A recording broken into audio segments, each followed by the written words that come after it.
What's going on, guys? Welcome back to another edition of the Evolution of Sports Talk Television on a happy day edition of the Evolution of Sports Talk Television. It's the Sports Web. I'm your host, Peter Blake, your Rolex reporter. What time is it? It's my time for fans of the Sports Web and the Tampa Bay sports fan. It's your time. So how do we start off this time, this good time that we got coming up here tonight on the Sports Web? Bring your passion, bring your excitement. Just don't bring any nonsense. On tonight's show, we'll have Harry the Greek, professional handicapper extraordinaire, joining me as always, talking about what else? Your Tampa Bay Buccaneers, getting you ready for Bucs versus the 7-2 New England Patriots on Sunday. If you don't know, you should. Join us at 10 a.m. from What the Buck Tailgate as we get you ready for your pregame show. Of course, and then afterwards, live on the field, 30 to 35 minutes. There's nobody else doing this. There's nobody that is going to set up their equipment, bring all their equipment out there, lug it all up, set it up. The most difficult thing for me is to find a plug. I finally found the plug in the stadium. We'll take your phone calls, sound effects there in collaboration with the JP Peterson Show, of course, brought to you by Tampa Joe's, 9316 Anderson Road. Great food, great environment there. Had some flatbread pizza, some wings, and of course, home of the away watch parties when it comes to your Tampa Bay Buccaneers and, of course, your USF Bulls. We got you covered tomorrow night because we'll be live from Raymond James Stadium getting you ready for USF Bulls action as they have their game. And they're still not out of it, so definitely join me for the post-game edition of the Evolution of Sports Talk Television. What else do we have in store? And I know people want to call in, I know I got the phone line, so I'll introduce my co-host first, and then we will get out to the phone line. But, of course, not only is this brought to you by Tampa Joe's, but, of course, Up the Block Barbershop. You don't have to go far. It's Up the Block Barbershop, 4946 Moog Road, in Holiday, Florida. You like the haircut, you like a fade, you like a beard trim, go out there and see my favorite barber, Mr. Ricky himself, and all the fine barbers. It's Up the Block Barbershop. Tell them the Rolex reporter, Peter Blake, sent you. So without further ado, and of course, not only are we going to have Harry tonight, because I'm getting ahead of myself, because I'm excited. Wednesday is usually my favorite. I killed it today at work. You got to love that. Nearly 70 quotes, a little bit short of that. That's always a good thing. Love the job, love life right now. Everything is going well. So you have to love that. And we'll have media icon Mr. TJ Reeves of the Buccaneer Radio Network at 9:30 talking about what else. Bucs trading deadline. Are you disappointed? Are you surprised? We kind of told you on this show that the Bucs weren't going to do anything, and then how the other teams did. And we will have our mid-season awards. Who is the MVP of the Tampa Bay Buccaneers in your mind? Who is the most surprising player? Who is the most disappointing player on both sides of the ball when it comes to offense and defense? We'll get into that. And then at 10 o'clock, I'm giving hockey fans what they want. Because all I hear is Peter. All you talk about is Tampa Bay Buccaneer football, which I'm guilty as charged, right? I got the orange creamsicle shirt on here. You can put me in prison if you want to when it comes to talking about the Tampa Bay Buccaneers. But definitely we talk about the Tampa Bay Lightning. We'll have We the Thunder on. Mr. Shooter himself, Rob Rashoot, will be on with us talking about the Tampa Bay Lightning. He'll be talking football with you. And as always, now we will take your phone calls because I set the table and you come to eat. 727-255-0391. It's 727-255-0391 is my drink right there in the background. So without further ado, and of course, like and subscribe to the Sports Web on YouTube. Friend me on Facebook at Peter H. Blake. Facebook stars, YouTube super chats. Let's get out to him. I'm happy he's joining me tonight. Hopefully his health is good. Here we go.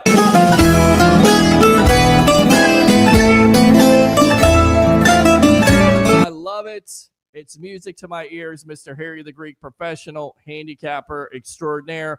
Welcome to the evolution of Sports Talk Television on a Hump Day edition, my friend. What's going on tonight? How you doing? Not much, Peter. Good evening. How you doing tonight? Good evening. You got that deep voice going on right there, so that's always good. Got your radio thing going on right there. You got to love that. You got some picks for us tonight. And, of course, as always, we got to go out to the phone lines.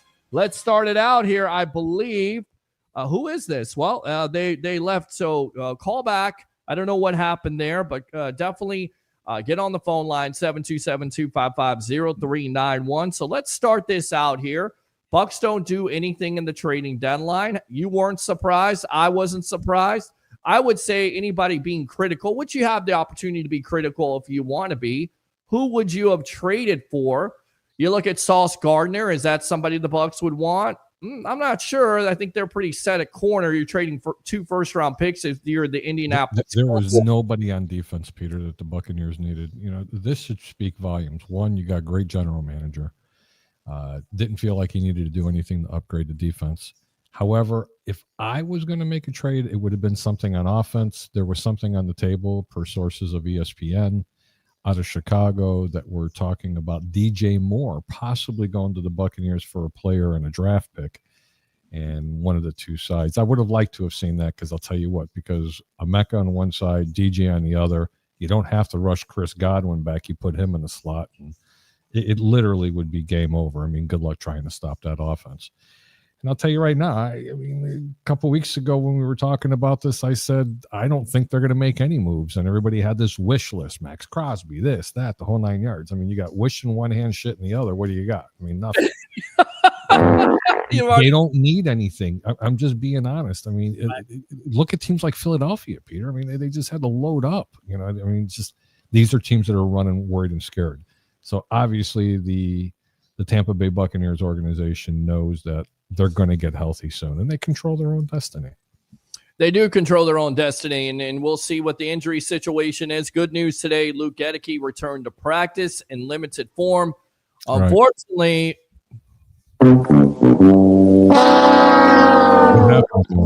no Bucky Irving and no Chris Godwin Jr. Yeah, you know, that's something to be a little concerned with, Pete. Yeah. You know, now if they don't practice Thursday or Friday, I think it's Friday, then you just basically are just ruling them out. Yeah. Yeah. And we heard from Todd Bowles today. He said everybody's running, whatever that means. I mean, of course, he's not going to give it away. Again, it's all about gamemanship when it comes to, you know, the injury situation. The Bucs are not going to share it, but I do think there are fans that are disappointed and expecting, as I expected, you get that, you know, that rest from the bye week, and who knows how critical or how bad that injury to Bucky Irving is. It's a shoulder, it's an ankle. We don't know at this juncture. We know Baker Mayfield was also on the injury report with a knee and also an oblique, so hopefully he's good to go. He practiced today. Levante David practiced today. So just an overall banged-up team, but I think they're definitely going to benefit from that bye week with hopefully getting healthier, if you will, if there's any such thing when it comes to this NFL season. Let's go out to the comments here as we're live on Facebook, YouTube, Instagram Live, Twitter, and LinkedIn Live here. Thanks a lot for joining us. Martrell says, howdy to you. Oh, yeah. Let's go out to the real David Zuzman there on YouTube. Hello to you. Yes. Absolutely. We all love our YouTube super chats. If you love the content, give to the content. What's up, PB? Closer to Sunday, LFG Bucs. Absolutely. Wait up, little boy. Wait up. Gotta love that. Tim says, good evening, Peter. Good evening to you. Oh, yeah. You know I'm right. Hey, Pete, what's up? Oh, yeah. Chris Cole. Evening, everyone. Happy Hump Day. Love Hump Day. Hump Day. What's up, Chris? Yes, Salt 4507. Evening, Peter and crew. I'm a little concerned about our injuries and lack of addressing depth yesterday. I hope Mr. Light and the Bucs have answers. Go Bucs. Go Bucs. Wait up, little boy. Wait up. Yeah! We got the dub, baby. Always love when you guys say go Bucs. I had to play all my sound effects. Love the swag, Peter. Very dope for the Rolex reporter. Absolutely. And once again, go to my Facebook post if you want one of these polos. Of course, Sure Shot, Travis Meserol. We're going to get with him. We're going to get everybody associated with the sports web.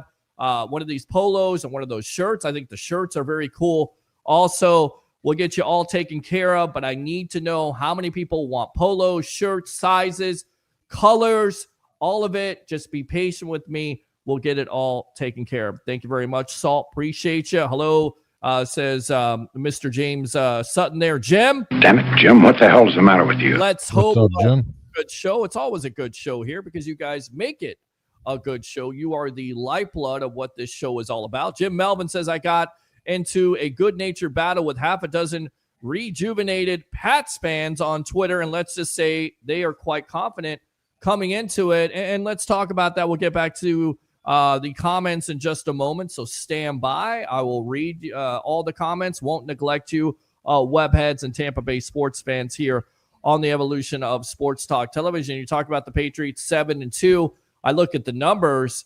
The thing that sticks out to me, they're great against the run. In fact, I believe they're number one in the National Football League with stopping the run. You may not have Bucky Irving, so once again, you're depending on Rachaad White, and also you're depending on Sean Tucker, which you've had problems with running the ball in the first place, so that doesn't help the situation. Although I will say it may be a great day for a Bucs defense because the offensive line on the other side, as we talked about Drake May holding the ball, 34 sacks given up. So this could be a day where that Bucs defense once again can feast. I agree. I definitely agree, but I'm not really worried about the Pats defense in this game. I think Tampa, as I was alluding to on the Monday night show, that if you gamble, this is a game you want to really take advantage of. It's only 2.5 points. It's going to go up to more than that. The Bucs are going to be a bigger favorite. It might even go to 4.5.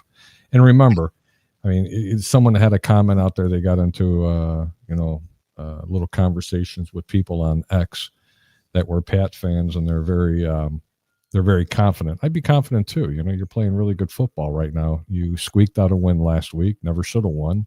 But then again, when hindsight's 20/20, because when you see it, it's a W.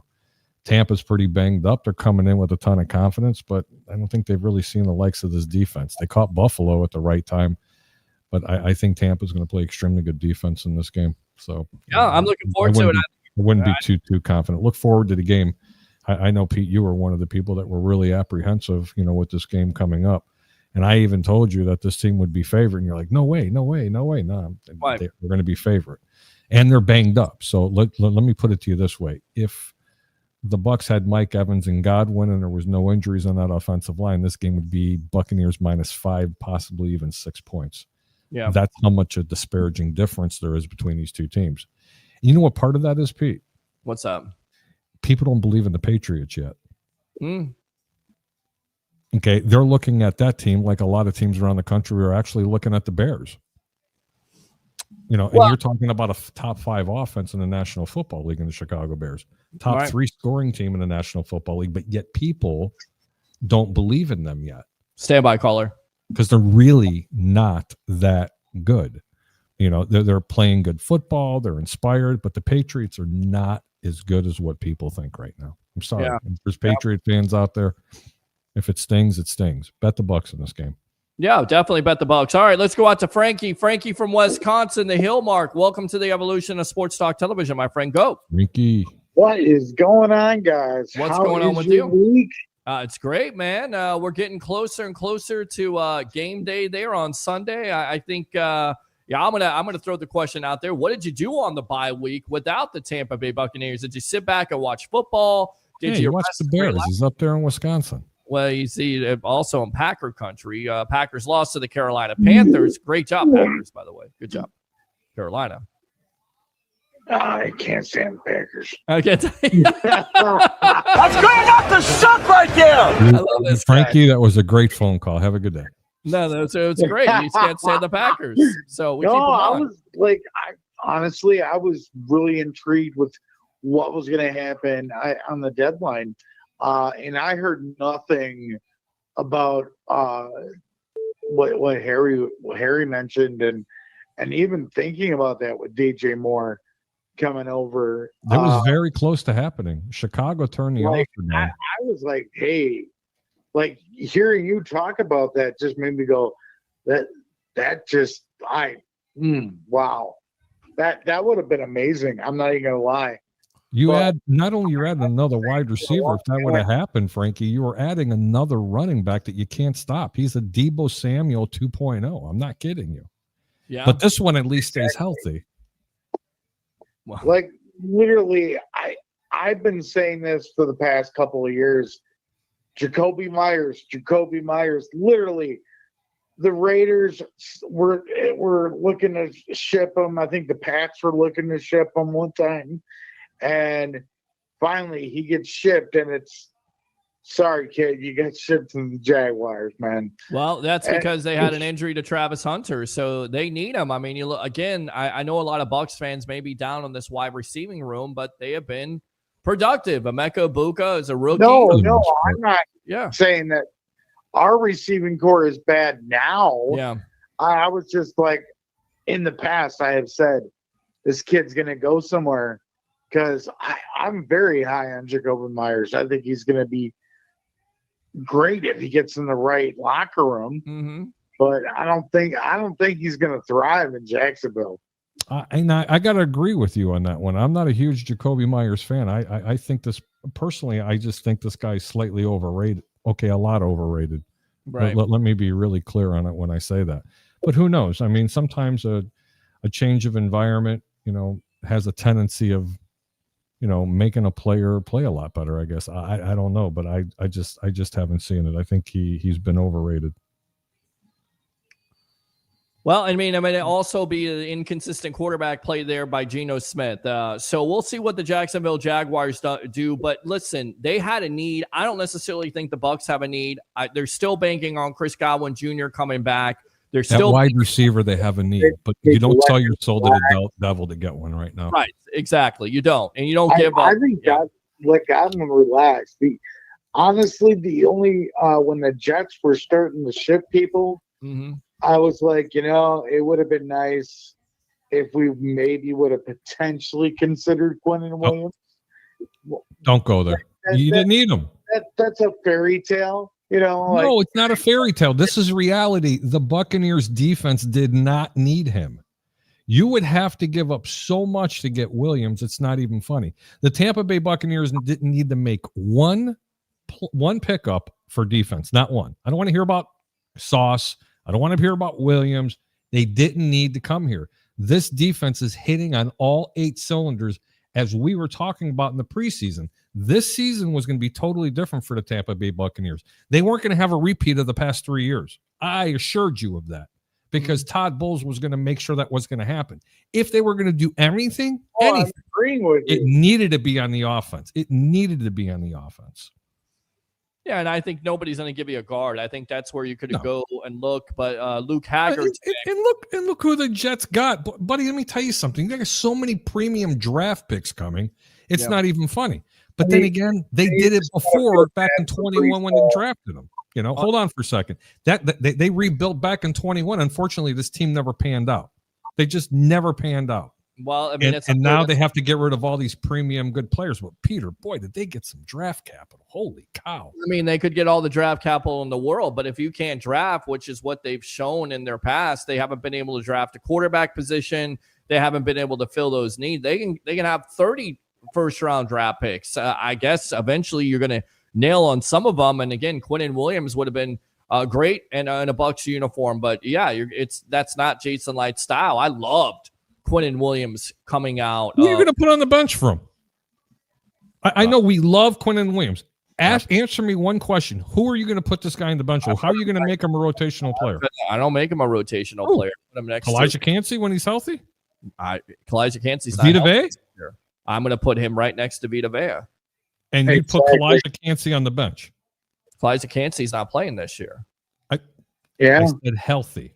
But let me worry about that next year. I think this is a rental, Peter. That's what I'm saying. It's a rental for the amount. This is why the Buccaneers general manager is the best in the business. And I'm not denying that, but I'm saying that if you get a player like that, he's a primetime player that could fill a need. For me, you've got to sign him. That's the thing. I'm not going to rent him. I don't think. Yeah, it's some serious money. Well, it's serious money, but he's worth it, and he improves your defensive line. I don't think that's a big time problem. I mean, right now you don't have Kalijah Kancey and haven't had I love Kalijah Kancey, but you haven't had him in the last. Since they've drafted him. Right. I mean, it's almost like Gerald McCoy all over again. If you look at Gerald McCoy's first couple years, he couldn't escape the injury bug. And then, all of a sudden that third, fourth year, he comes out and he's productive, whether Bucs fans want to like that or not. If they would have went out and got Quinnen Williams, the light would have been on at the door for Kalijah to leave next year. He would have been gone. I don't know about that. I think they would have made it somehow work. Kalijah Kancey's still in a rookie deal, but I understand where you're coming from. I just, again, the character of this team, the locker room's held together, but like you said, it's cost prohibitive because you're going to have to pay him, a contract. You're going to have to re-sign him. You're not going to give up a second, a first round pick. What are the Dallas Cowboys doing? Who knows what the Cowboys are doing? Frankie, what else, my friend? Give me some mid-season awards. What the Cowboys are doing. We're going to start that. Your most surprising player on this team, offensively or defensively. Give me that. Oh, man. Oh. I put you on the spot tonight, huh? Everything that I'm going to say is it's obvious. You know what I'm saying? Like, everything I would say would be obvious. Like, MVP is Baker Mayfield. Yeah. I'd have to agree with that. Boca is hands down rookie of the year. Okay. Okay. Let's see. Let me go with the defensive MVP. All right, defensive MVP. Who's the defensive MVP? Oh man, Levante David. Okay. I don't know if he would be my defensive MVP, but I don't think you can go wrong with that. I'm interested to hear what Bucs fans say tonight. He's just our leader, dude. He is. I don't necessarily think he's the defensive MVP of this team. I think you're missing one, but we'll get back to that. Frankie, use your second call. Thanks a lot for calling the evolution of sports talk television, my friend. All right? All right, man. All right, good stuff there. Open phone line. We're going to have the media icon, Mr. TJ Reeves of the Buccaneer Radio Network on for about 20 to 25 minutes, and then we'll get him out of here. And again, we'll get our guys on here, our guy, the shooter himself on. Let's go out to Adam Weiler. Adam, welcome to the evolution of sports talk television. You gave me some great news today. You had some skin cancer. You got that taken care of. Now you're cancer free. Is that correct? That is absolutely correct. It's part of the reason why I was not able to sponsor some of your shows during the month of October. So priorities. Listen, man, congratulations. God bless you, my friend, getting over that. Yeah. So we'll be back on in December, dude. All right. And we got somebody else too. Also, Mr. Mike D. Roche's there from Canada. 4 more cancer treatments to go. Keep on fighting, my friend. Keep on doing your thing. We appreciate you. Yes. So I don't understand the folks that look at the Jets and look at the Bucs in the same way. Like, okay, we need to load up on draft picks. Why not? Jason Licht working with what it is, and for the Jets, this is their MO. I just posted that, on your YouTube. Yeah. For 25 years, they draft. They have 4 or 5 number 1, number 2 picks, and some of them work out, some don't. Yeah. And then they turn around and trade them after 3 or 4 years to get more number 1 and number 2 picks. Yeah. Which would you rather have, a proven veteran or, picks that might not go? I mean, how many number 1 draft picks have the Bucs drafted that just went in the tank? So I agree with Harry. We do not need anybody on the defense. We have a great defense. We almost got a goose egg against the Saints. I'm happy with our defense right now. What the other caller failed to identify that I knew you were hinting at is no, not Levante David, Antoine Winfield. Thank you very much. Antoine Winfield Jr. is the defensive MVP this year for you. Okay. All right. So what I don't understand, and I also messed with this, is again we're getting the national disrespect. We were taken off endless for some of the pundits nationally. Hold on, I got to interject here. Disrespect? That was 2 years ago. They're taking this team completely seriously now. Every time you turn on the TV, they're talking about the Buccaneers. The Buccaneers. I can name probably 8 different people from ESPN, NFL Network, and CBS that have actually said that the Tampa Bay Buccaneers are probably the best team in the NFC. And it's kind of a toss-up between three teams. It was the Rams, the Lions, and the Bucs. And everybody was leaning toward the Bucs as long as they got healthy at wide receiver. That's all I'm going to say. We got TJ in the back room, by the way. Yeah, I'll tell you what. Took him off the list. I'll tell you what. I hate to cut the call short. Call back. We're going to have the media icon, Mr. TJ Reeves of the Buccaneer Radio Network. I don't want him to wait. Okay. Stand by. Call back if you got a question for the media icon. Okay. All right, my friend? Thank you. All right, good stuff there. Let's go. This is the intro I got for him. Fire the cannon! I want to use something else. I'm going to get a sound effect for him. Mr. TJ Reeves of the Buccaneer Radio Network. I love the banter back and forth. Greek has to keep the acolytes in place here. The Bucs are getting some love nationally. I don't know how to feel about that before this Patriots game. We got a lot to get to about that. We were commiserating when last we were all three together for the Sports Web audience. Yeah, the Superpowers united for a little food, a little chicken wings, a little Wonder pizza. Powers activate. Exactly. We were doing that on Saturday night. Little did we know that the World Series would be the craziest thing of all time. We'll get to that in a moment, and then we'll get to the Buccaneers and all your awards. Peter sent me the list of all the awards. My God, Peter, we'll be here till 1 a.m. if I have to go through the full list of all the awards of all the things you listed on the text message. But I'm here to help. I'm at your service here on the program. Can we do shout-outs on the Sports Web? You're gonna love this because you've got your audience not only all over North America, because D. Roche's watching in Canada. Hang tough, brother, fighting the big C there in Canada. But you got people all over the country that are watching this. Did you know that you're transatlantic right now? You are transatlantic in England. A colleague of mine, a friend of mine, David Payne, who is working. I'm not going to sing the Commodores. He is working the night shift. Gonna be a sweet time. Holding on the night shift. It is 2:38 in the morning in England. And he's in communication with me. And I'm like, look, I got to go get on this show. And he's like, what's the show? And I sent him the link. So, David, shout out to you, brother, and everybody else that's working the night shift. What's up, David? Bruce, David Payne. We love it. By the way, he did not know this story. Peter Blake's a little young. Harry loves his music and the 8-track tapes we've talked about before. Yes. Come on camera on the 3-shot here, Pete. Yes, 3-shot. Gotcha. All right. Are you aware of how the Commodores, which was Lionel Richie's band before Lionel Richie went out on his own, are you aware of how they got their name? Because I've explained this to some others. Greek, do you know this story? The famous Commodores in the early 80s and how they got the name, legend of how they got their name, the Commodores. I don't. All right. Actually, I don't. All right. And that's really unusual because I'm really hard to stump with music. So, all right. So, as one of the singers points out, Lionel has backed this up. They couldn't come up with what to call the band. So they decided to go to the dictionary. I don't know if it was the Merriam-Webster dictionary or what, and randomly open to a page blindly and point to a name. They opened up the dictionary. They pointed to the name, and the name was Commodores. And as the punchline goes, gonna be a sweet time going on the night. As the punchline goes, Commodores is right next to commodes in the dictionary. They were almost to be kidding the me. Toilets. They were almost the commodes. Yes, exactly. The toilet. You guys are bringing the sound effects. That is for you, David Payne, working the night shift in England.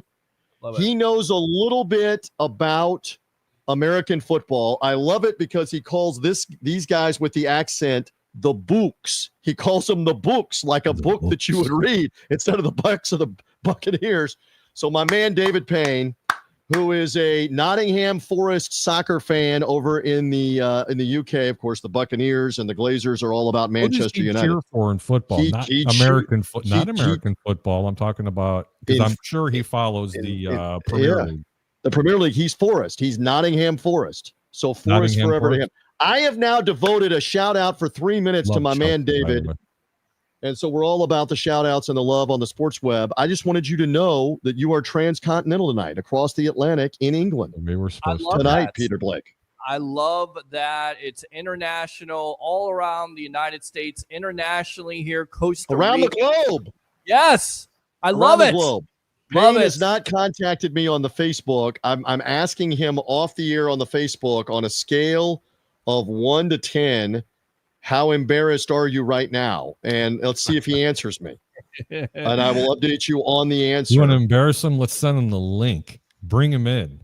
No, he's good. He's on the job right now, so he can't. I mean, he could get exposed if that is the case. So he's just watching. He's not participating on this. The answer is, when I asked on a scale of 1 to 10, how embarrassed are you now? He says 9.5. He relays back. David, you're the man. All right, can we say this before we get to the Buccaneers? Yes. In the pantheon of Game 7s, my God, where does that Dodger Blue Jay game rank Saturday night, Greek and Peter, where the Dodgers were 2 outs away from being goodbye, tie the game with a homer? Blue Jays could have won it twice in the bottom of the 9th, including a toenail cleat on the plate for the force out. Could you imagine if they had called him safe in the bottom of the 9th at the plate, and the Blue Jays run on the field? Steve Carney and I were talking about this on a separate podcast. The Blue Jays run off the field. They shoot the fireworks. The confetti comes down. And wait a minute. No. We're going to replay. We're going to replay. And on the replay, he's out at the plate. Get back in the dugout. Put the runners back on base. The bottom of the 9th inning is still on. Could you imagine if that had happened? We were like this close from that happening. Yeah. You know what, DJ? That's a great. That would have been. Actually, that would. Can you imagine the insanity? They think they've won their first World Series in 30 years. Highs and lows. But now go get back in the dugout, get the smoke out of the Sky Dome, open the roof, clear the confetti off, just to play ball again. Yep, and put the runners back on base where they can still win it in the bottom of the 9th, and to do it all over again if they do. TJ, that's crazy. We were talking about this Monday evening.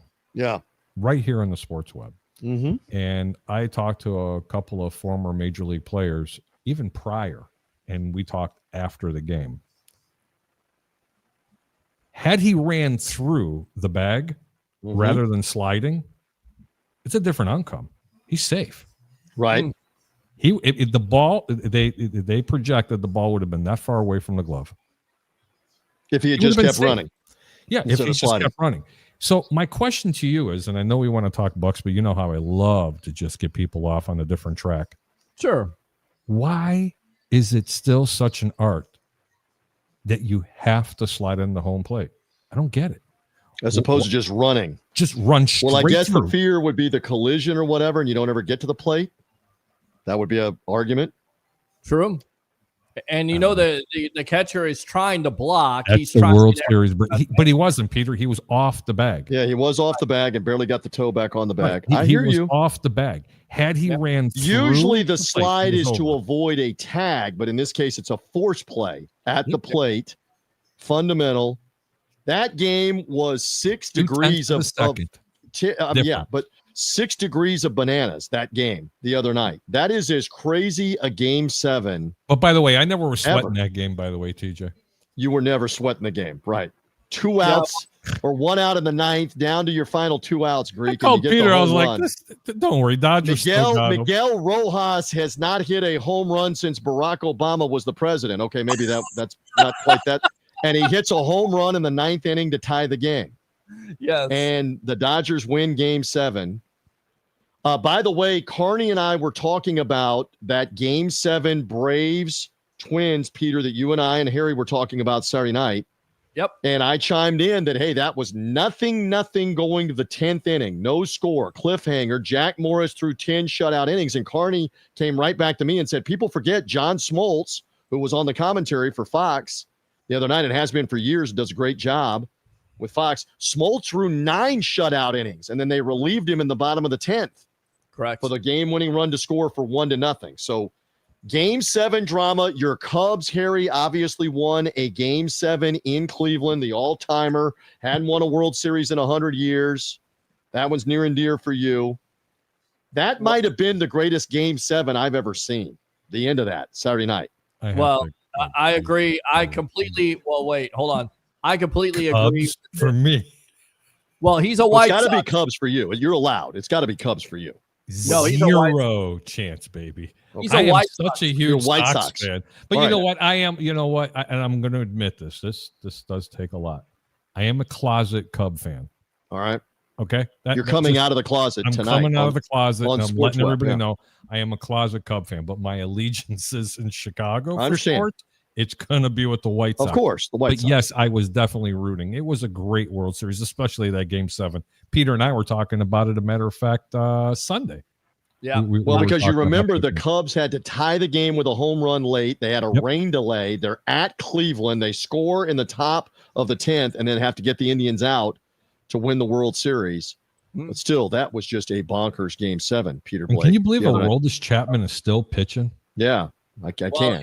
he's like 150 at this point. It seems like in dog years. I mean, I think they definitely do lie about their age. I think he's a lot older than what he says, but he's still able to bring it. So I tell you what, yes, I definitely think it surpassed 1991 as the greatest Game 7 I've did. ever seen.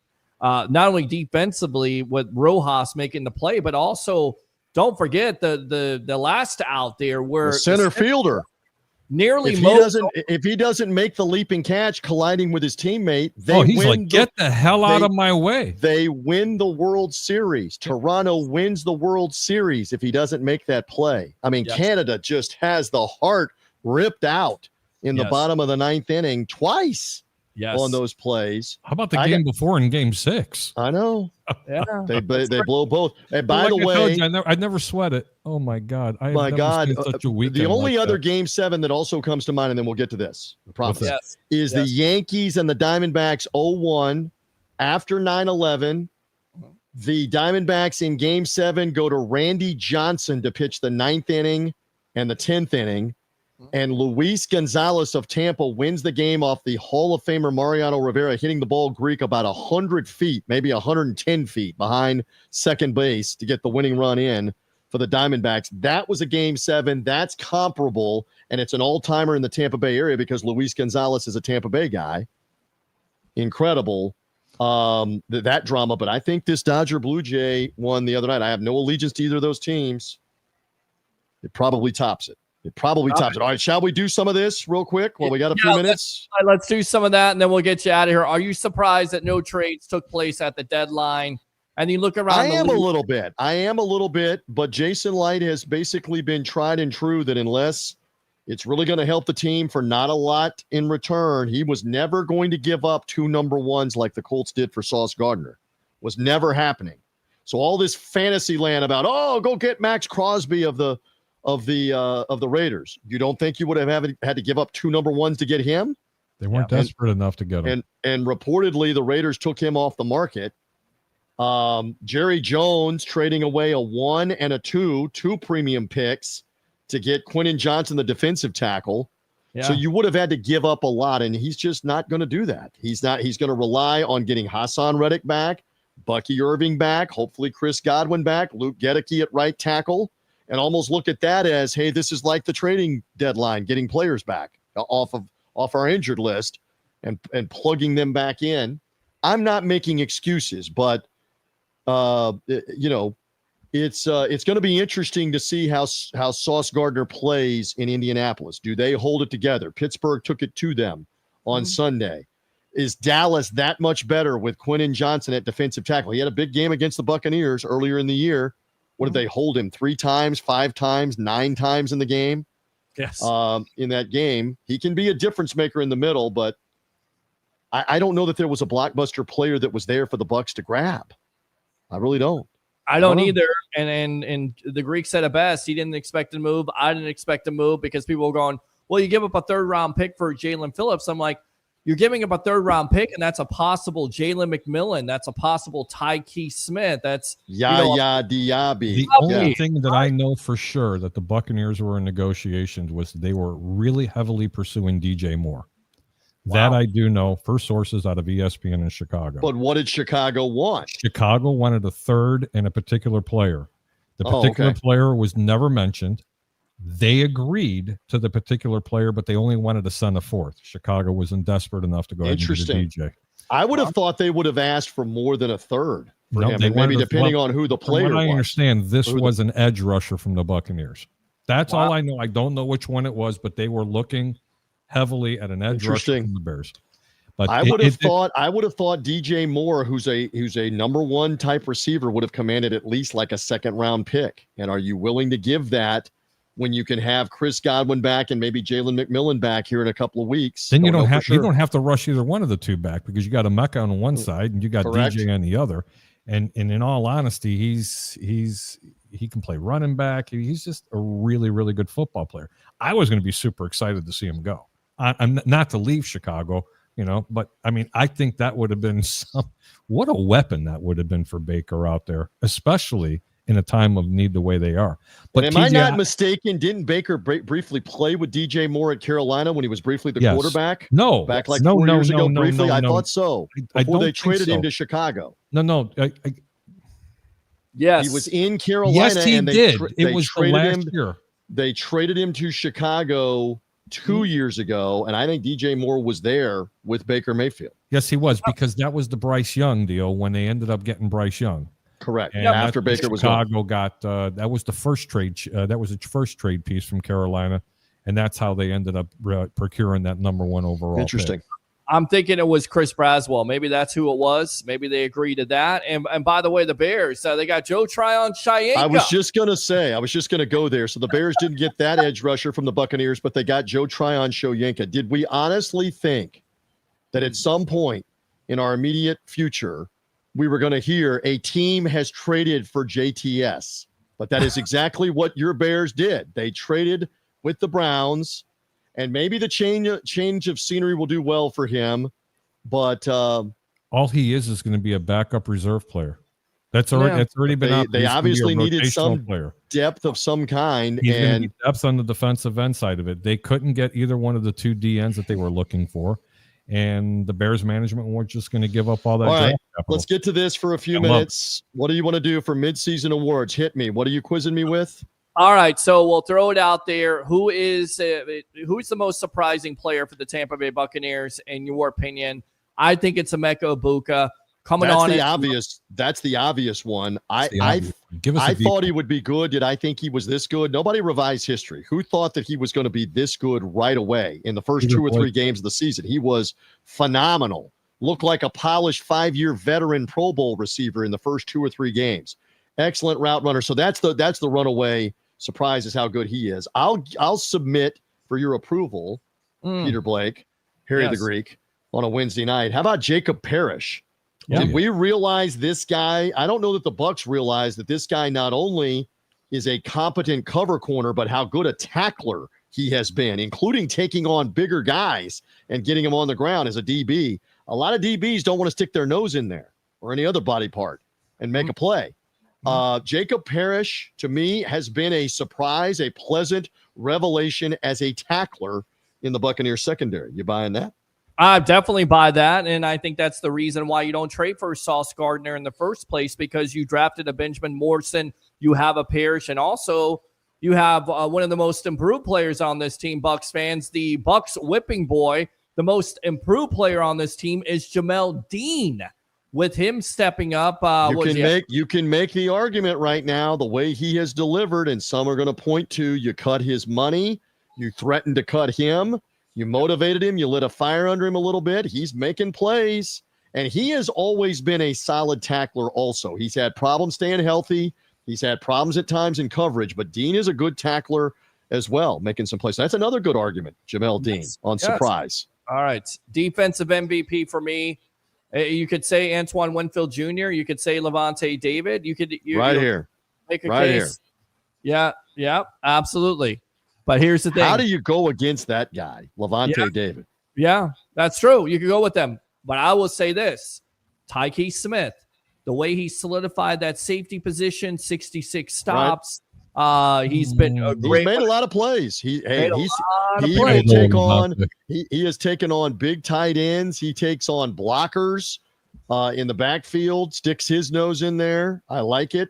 But Levante David now, I believe, has 4 games with 10 tackles or more. It's either 3 or 4. Yeah. All around the football at all times, causing turnovers, recovering the ball. defensive leader, unquestioned.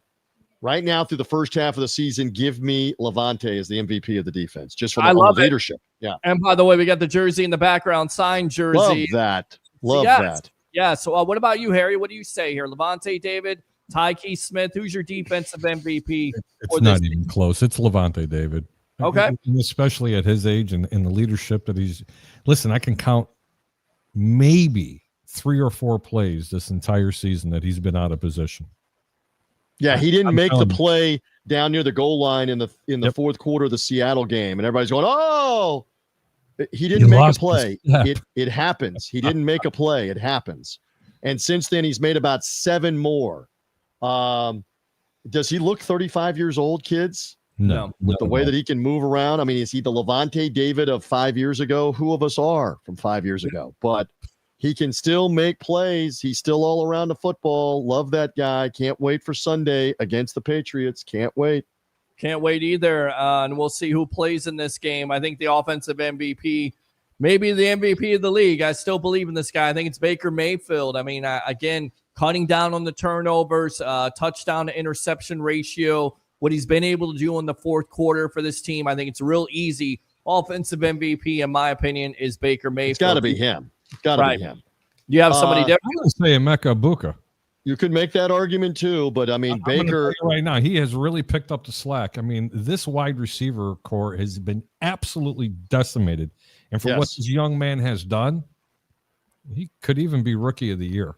Good, because you're talking about he would be WR wide receiver 4 off this team, the way it was constituted with Evans, Godwin fully healthy, and Jalen McMillan fully healthy, and yet he completely stepped up. He's delivered like a wide receiver 1, like a WR1. Back to Baker Mayfield. Here's the big thing, that over the course now of the last 10, 12 days, he's been able to rest up with that oblique injury, get some more treatment, get some treatment on the leg, the knee, and the foot. I think you're going to see, what do I know? You're going to see more of the Baker Mayfield that we saw against the Seahawks, against the 49ers at home, earlier in the year against Houston when he was so good. He was good for a ton of that game against the Jets. I think you'll see a little more of that Baker Mayfield Sunday against the Patriots. You know what he loves? He loves motivation. He loves people doubting him. He loves people talking about how he didn't make enough good throws in the Monday night loss against the Lions, or the offense wasn't good enough against the Saints. There's a little chip still on the shoulder, I'll show you. So let's see if Baker's not healthier. We still have about 4 days before game time here. Yeah, absolutely. Let's see what happens. We'll end off on this. Most disappointing player, I think, for me is Hassan Reddick at this point. Even with the injury situation, I thought it would be more of an impact for this defensive line. I think he's been disappointing, but once again, he'll have an opportunity. Hopefully, there you go. Comes back from this injury to step up. Is it for you? You agree with that, TJ? Most disappointing has to be Hassan Reddick. At this point, I give him an incomplete. And obviously, I work for the team. I don't think we can give an overall grade of disappointment, much less the B word bust. Let's see what he can do starting. If he can play this, it could not practice today. That doesn't mean that he's not going to try to play on Sunday.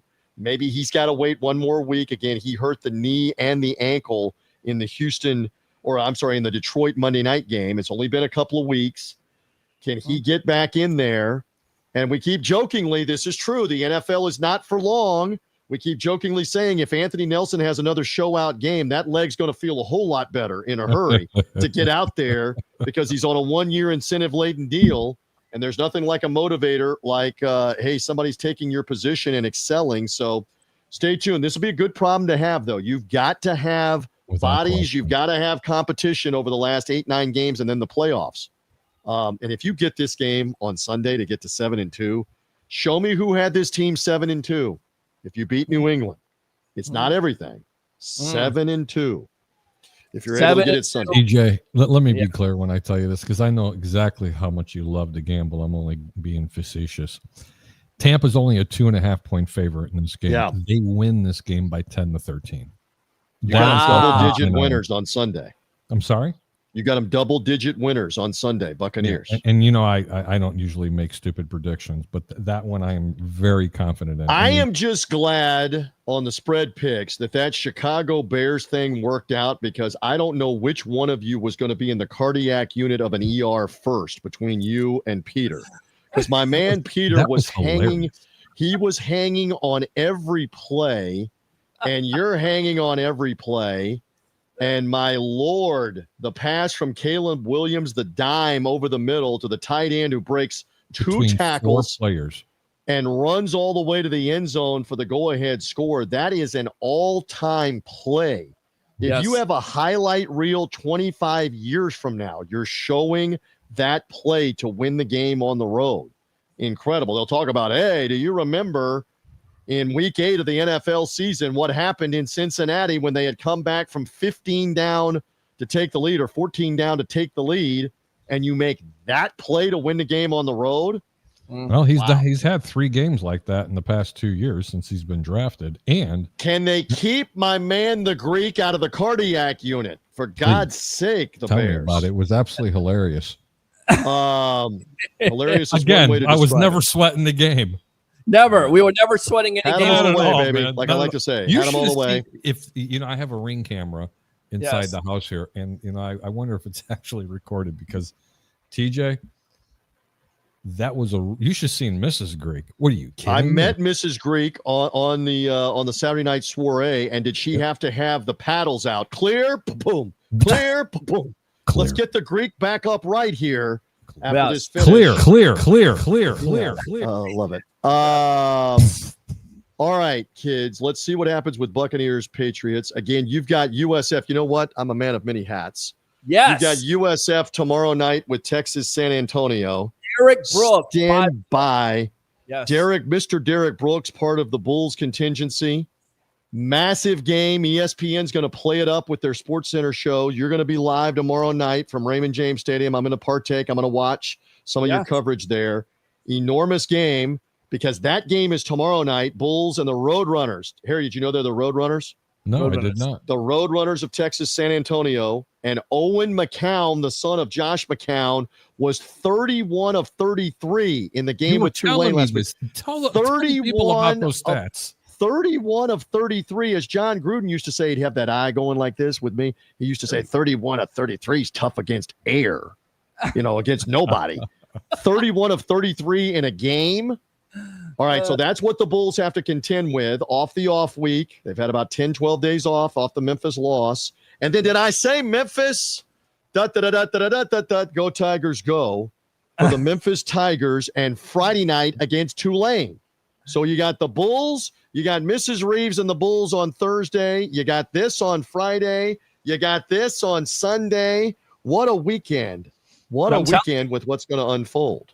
I'm telling you, it's all here on the Sports Web. We got you covered. TJ Reeves of the Buccaneer Radio Network, the media icon. Go ahead and promote yourself here. What you're doing, of course, on Sunday. Buccaneers Radio will be on the air at noon Eastern Time, 98 Rock in the Tampa Bay area, Buccaneer affiliates wherever. Find us on SiriusXM, on NFL Plus, etc. If you're outside the market, Mean Gene's got to scream, fire them cannons, hit it, fire them at least 3 times Sunday to fire the cannons against the Patriots. Get a win. Yes. We look forward to that. And again, we'll have the Nothing But Bucks podcast wherever you get podcasts right after it's over on Monday with all the recap, the highlights, the interviews, all of it. And I look forward to being back with you next week. Dare I say as I leave you, speaking of John Gruden and the 0-2 Buccaneers, Derek Brooks, Warren Sapp, John Lynch, Rondé Barber, Mike Allstott, Brad Johnson, that whole crew, they were 8-2 that year. That's the first time ever the Bucs had gotten to 8-2 in a season. They can be 7-2 Sunday, just like the 0-2 Just remember Buccaneers. this, TJ. Yeah. 31-13. 30. You're going to go 31-13. Wow. All right. From your lips to the post-game show host's post-game duties. I think you with said the the same thing when they were playing the Chargers last year. Yes. Remember that? Okay. Yes. I want a happy post-game show. Let's see if we get it.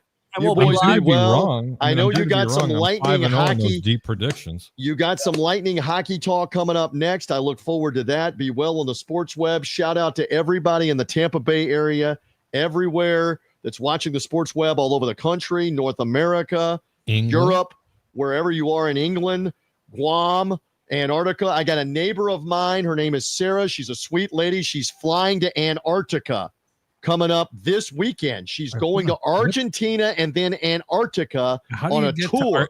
How do you get to Antarctica? What airport? I don't know. That's a great connecting flight question from Buenos Aires to what? I don't know where you land. No, really. I mean, but the sports web, if they have Wi-Fi, is on in Antarctica, is what I'm saying. So shout out to David Payne watching it at 3 a.m. now in England. Shout out to my neighbor Sarah, who you guys don't know, and I just thought I'd bring her up because she's going to Antarctica this weekend. And shout out to all the sports web audience, the web heads. You guys keep knocking them dead. Have a good Wednesday night. Love it. Media icon, Mr. TJ Reed. That's brother. how you do it here on the Evolution of Sports Talk Television, my friend. We'll see you See soon. you, All boys. right. All right. Take care, Good TJ. stuff. Killed it. Great. Kill guy. it like always. Yes. I know we got comments. I'm not neglecting you, but you guys have, and we've got callers. So, David, you're going to have to hold up. I'm going to have to interview these, get these guys in here because I'm looking forward to it. Everybody's criticized me. You don't talk Lightning enough. Am I not multifaceted, if you will, Harry the Greek? Do I talk too much about the Bucs? Spell it. No, you don't talk enough about the Lightning. All right. Well, we're going to try to change that. And you don't talk enough about the Lightning, the Rowdies, and the Rays. Am I forgetting anybody? The Rowdies. How about that? Clearwater Tornadoes. Right there. That's what you get right there. All right, let's get these guys on. We the Thunder. And what I love about these gentlemen. You're going to let me go too. We're going to be talking hockey. You're going to have those two gentlemen on. Let me go ahead and give out some quick football kicks, guys. Yes. I know they want to see you real quick, so we're going to get them on. That's not a problem. I'll say hello to them. Just to let everybody know out there, my guy who gives me my college picks, because the Greek doesn't play too much college. I always give you out the professional games. SMU minus 13.5 against Boston College. Ready? Indiana on the money line against Penn State. Texas Tech money line against BYU. And Vandy. He's going to take another shot with Vandy minus 5.5 against Auburn. Love it. All right. How does he feel about USF? Can we get a pick from him on USF tomorrow night? Don't like the game. Uh-oh. All right. Well, it doesn't like the game doesn't necessarily mean that it's just doesn't like to bet on it. All right. Let's go out to these guys here. We the Thunder. They say I'm their inspiration. I love that. Shooter and Schoolie right here. Let's go out to him, Mr. Shooter right here. Let's go out to Schoolie. Guys, welcome to the evolution of Sports Talk Television. They told me I don't talk enough Lightning on this show. So I said, you know what? I'm not going to play checkers here. I'm going to play chess. I'm going to get my guys on that talk Lightning. So again, welcome to the Sports Web here in a Happy Hump Day edition. All right. Thanks, Peter. It's about time. It's about time we start talking a little bit more hockey on the Sports Web. I know you're a little hurt right now because you were on our show and I mentioned that. I was like, there's a lot of Bucs talk. There's a lot of good talk. Not enough Lightning talk. And we just did our show. I mentioned you came on. I just had a power bar. I just chugged a Gatorade. And I just did some smelling salts before we went live. So hell yeah, we are ready to talk about some hockey. And I don't want your callers to get mad. I don't want the people in the chat to get mad. So we're going to get them involved. We're going to talk about, and I want to hear from them because I heard from you. Yes. I want to hear from them. We were talking about what if Lightning players played on the Bucs, or what if Bucs players played on the Lightning? Who would be the best hockey player that plays on the Bucs? I got this one. Tell us. And are you kidding me? It would be Baker Mayfield. Are you kidding me? But do you make him your scorer or do you make him your goalie? No, I put him right on the forward. And you know who he reminds me of? An oversized version of Martin St. Louis. Wow. If you really, I think he'd be that quick and shifty the whole 9 yards. That's who I would pick. But you know what? Before you go to that, I want to ask you, what team in the National Hockey League right now, gentlemen, do you think is the surprise team after about 10 games? Good question. All right, let's go out to you, Shooter, and then we'll go out to you, Schoolie. And by the way, Schoolie, thanks a lot for joining me. I didn't think we were going to have you on tonight, but you decided to chime in, so appreciate that. But we'll go out to you, Shooter. What do you think? The most surprising team at this point?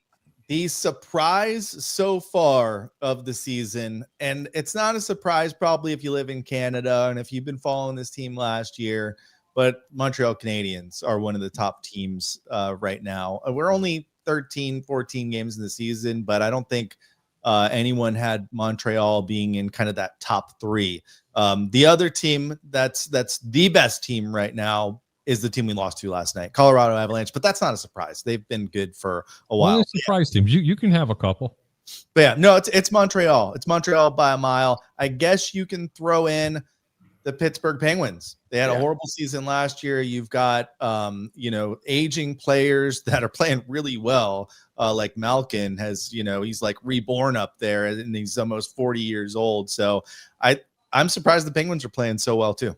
New coach also. Penguins got a new coach in this offseason.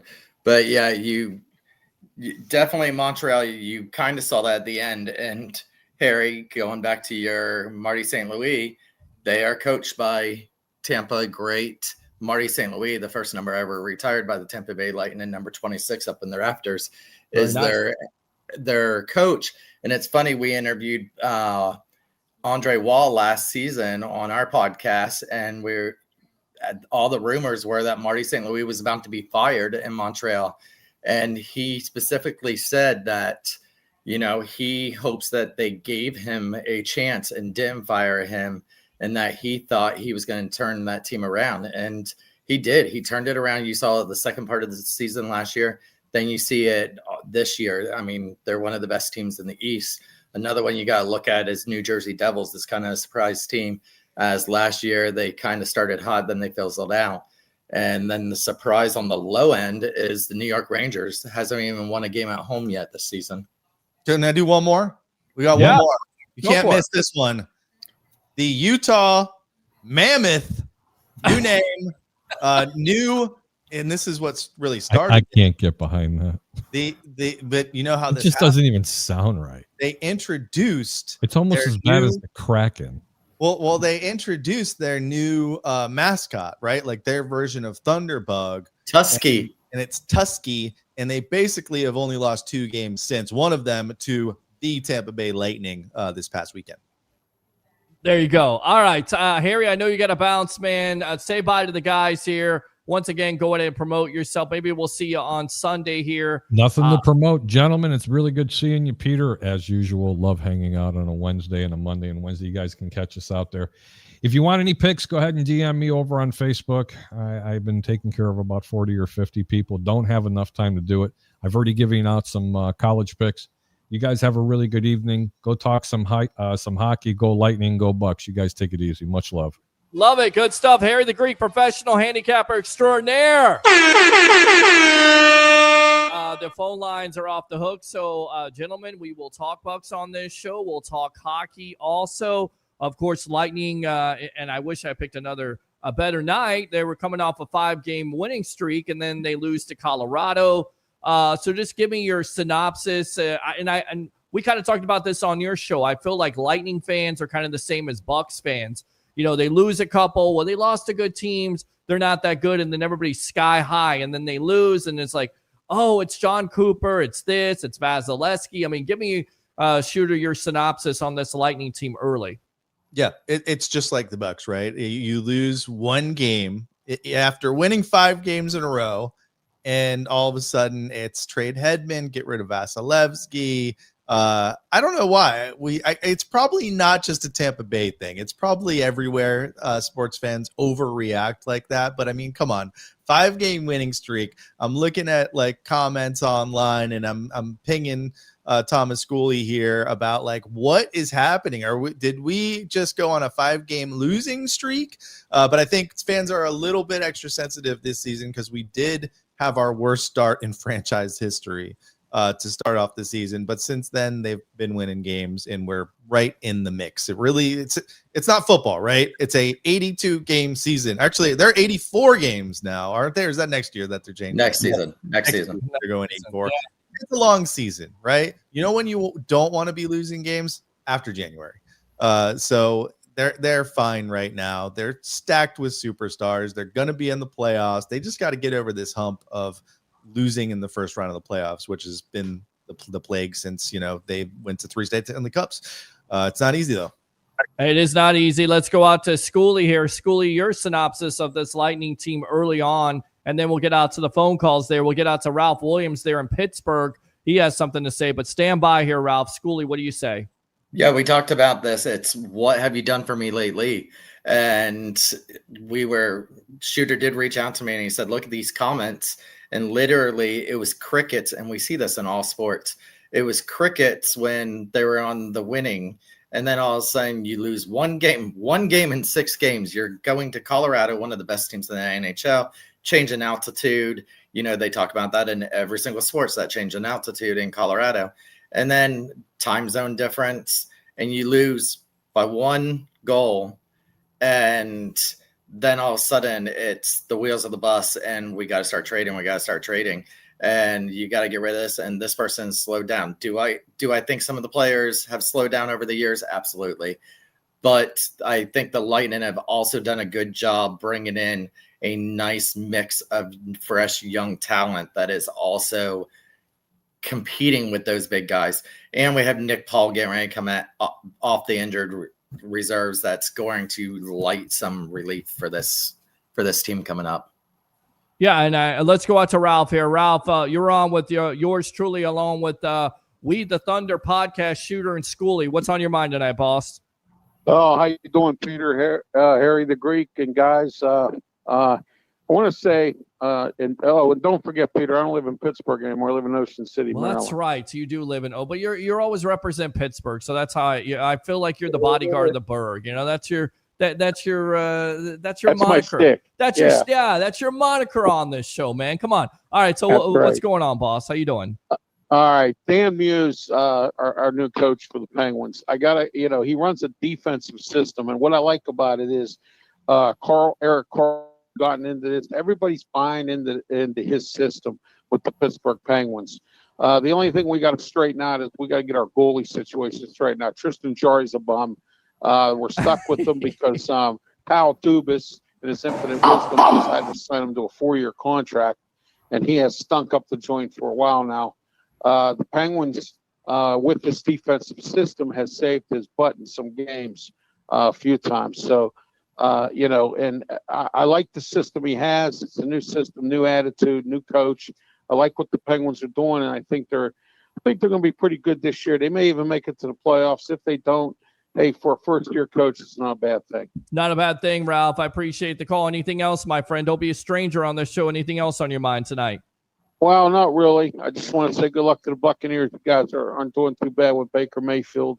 You guys are doing okay. Steelers are hanging in there. You know, it's kind of like hit and miss with them. It's better to be lucky than good. Well, they beat the Colts last Sunday, so that was something. All right, Ralph, I appreciate the call as always, my friend. All right? All right, thank you, guys. All right, good stuff there. Open phone line, 727-255-0391. It's 727-255-0391. With the Penguins, they're always looking for that next Marc-Andre Fleury. You know, they ended up kicking Fleury out of town for Matt Murray, who in his younger days did really good. And then they ended up going with Tristan Jarry and kicking out Murray. And they always seem to not stick with the goalie. They only have a short time span there and then Pittsburgh before they kick him out. And Jarry was not the answer to their. Yeah. Well, it definitely doesn't seem like he's the answer at this point. You're absolutely correct. We threw the questions out there, webheads. If you wanted to picture a Buccaneer player playing hockey, who would it be? What position? 727-255-0391. It's 727-255-0391. We can also switch that. Tampa Bay Lightning player, where could you see them playing a position on the Bucs? Trying something a little fun tonight, and then also talking some hockey, and also reading your questions. Facebook stars are available. YouTube super chats. We'll get to those. Shooter, I want to go out to you really quick here. What's the biggest concern with this team? We kind of talked about it on your show. It's the power play. Why has it struggled here the last week? Only 1 power play, I think, in 4 opportunities. Why do you think that's happening right now to this team? I wish I knew. I mean, they're having problems across the board with the power play. Last night, they couldn't even get in the zone. They couldn't enter the zone. So it's tough to get set up and get those shots on net. during the power play if you're not even in the offensive zone. So that was the problem last night. It seems like other nights they're getting opportunities, but they're missing the net or they're just not converting. I believe it was 1 for 9 in the last week. And the one that they scored, which was a week ago against Dallas, was kind of a weird goal. And also Brandon Hagel's first power play goal in a very long time. He made, I think he had an NHL record last season for goals, and none of them being on the power play, but he did finally score on the power play last week, but they haven't scored since. So that's the number one concern right now. It's not Vasilevsky. It's not the defense right now. It is when you get your chances on the power play, and this is a huge identity to the team and always has been, especially when Steven Stamkos was on the team. You got to score your goals on the power play. So I think, they're bottom 5 in the NHL right now. We're only 13 games in the season. I think they've got time to straighten it out. They've got the players to where they can be flexible. You'll start to see Nikita Kucherov move around a little bit more. They'll try different things. If they'll move Braden Point out of that point of the slot where he likes to shoot right in the middle of the ice, and they'll plug in a Bjorkstrand, they'll put a Sorelli there, they'll put a Hagel there. So I think you're going to see tomorrow night, by the way, in Vegas tomorrow night. Great game, 10 o'clock at night. Yes. On local TV. A lot of our games have been on TNT lately, including next week against Rangers. But I think tomorrow you might start to see them make some adjustments. What I've always wished we'd see is a lot more player movement. They move the puck around, but the players are kind of in the same spot. Like everybody that watched the Lightning game knew where Steven Stamkos was at on the power play. I would like to see them take for example, what the Oilers do, and they really move around their players a lot, and they're moving the puck with them. But I don't know if we'll see that. I think we'll see more of like players just in different spots, and we'll see if they change up anything on that entry. And maybe they give the second line a little bit more time, because that's what they started to do last night, because really that first line could not do anything against Colorado last night. Alex, stand by here. Let me go out to Schoolie. What's your biggest concern besides the power play? What's your concern with this team? Defense. I mean, if you're not going to do the power play, then you got to do the defense. We have an older defense with McDonough and Hedman that have lost some step. McDonough is about to become the 5th player with the most blocked shots in NHL history, but that's because he's been playing forever. Hedman's also been playing forever, still on a long contract. You got Lilleberg, who is taking dumb penalties and constantly getting in the penalty box, putting us on that PK.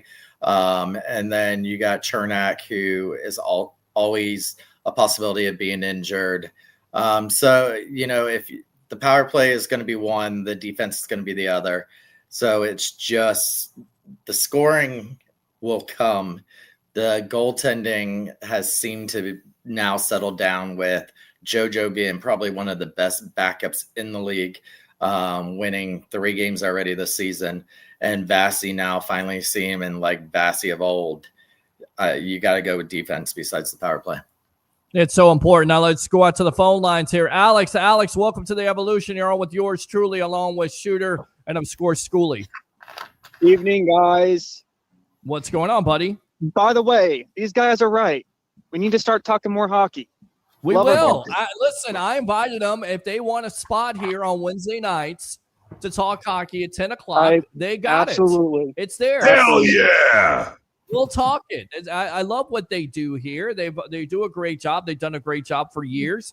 I've been a fan of them as well as they've been a fan of this show. We love hockey talk. If everybody's like, you don't like to talk, I just give the people what they want. If you guys want to talk Bucs, we talk Bucs. If you guys want to talk Lightning, we talk Lightning. If you guys want to talk soccer, no, we're not going to talk soccer. Not the suck right there. Don't talk soccer. I mean, unless you have to. It's like World Cup or maybe the Rowdies. We get some Rowdies players on or something like that. But we do what you guys want to do. We give you what you want. So what do you want here, Alex? What's on your mind tonight, my friend? So I want to answer your question first of the night about the Bolts, and then I want to give you guys my overall thoughts on the Bolts as a team and overall. But to answer your question, if there was to be a Bucs player playing for the Bolts and Vasi was to retire, I'm putting big boy Vita Vea over at goalie. Thank you. That's what Peter said. That's what Peter said on ours today. Listen, great minds think alike. Because listen, Vita Vea could be the big cat, right? I mean, he can block up the crease there. He's unstoppable. He's unstoppable. You're not going to get anything around him. I mean, ask running backs. Can you imagine him as a goalie? So yeah, I agree with that. I think that's a slam dunk. Good job, Alex. Talking about the Bolts, though, real quick overall, and my thoughts is very slow start. I was a little disappointed, but I want to share my biggest concern for the Bolts and what I think their issue is and what they've lacked. We all know that this year they carried over from last year their struggles on the power play, and I really think that's where you miss Steven Stamkos at. I think, a lot of people were disappointed about him being traded. I liked the move because I believe that was the move that we got Jake Gensel out, which I'll talk about that in a minute. But if I'm correct, I believe that's correct. But yes, not having Steven Stamkos there, the power play is really, really hurts. This team, I am pretty sure that I have never seen a National Hockey League team pass the puck more and more and more than this team does.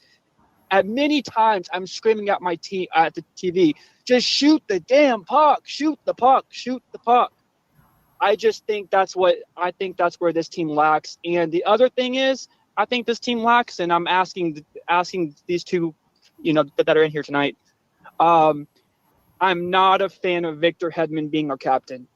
I think he is the slowest hockey player in the National Hockey League. I've never seen a guy either turn the puck over so slow.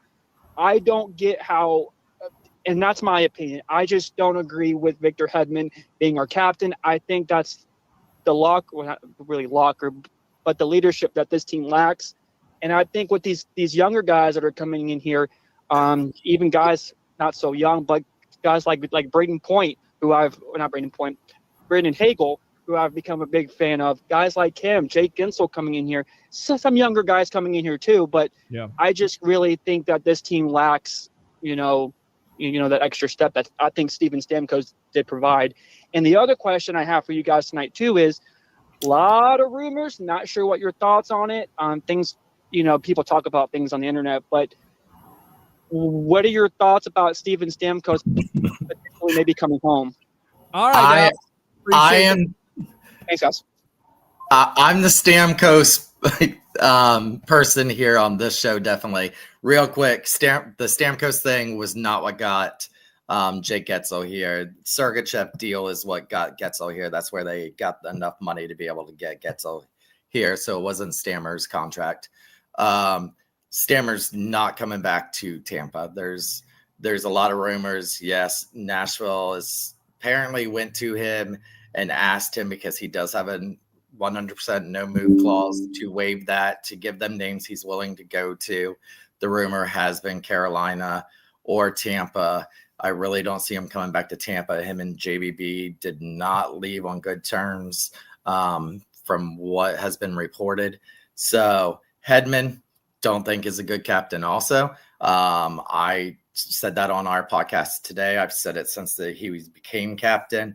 I think, and we talked about Eric Erelson and Lightning Insider about this, and he says a lot of times that's in the player's head once they become captain, and it affects their play because now they have more responsibility. In the locker room, I think him and McDonough are great as captain of the team. I'm not sure. Did he lose a step? Absolutely.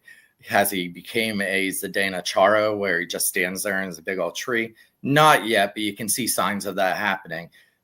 The fact that they signed him to the same contract that they signed him when he was an 18-year-old tells you they were kind of trying to save face with the Stamkos deal, that they kind of had a little bit of egg on their face when they let him go. So they ended up signing Hedman a year early, something that they would not do for Stamkos, and then sign him to the exact same deal that they did when he was an 18-year-old. So the defense has gotten slower. I think with the power play, I think Shooter hit it on the head. The players have to move more. The passing, yes, everybody in that arena screams, shoot the puck. If you listen to it on the radio with Esposito, if you had a shot every single time Esposito yells, shoot the puck, you'd be drunk within the first 10 minutes.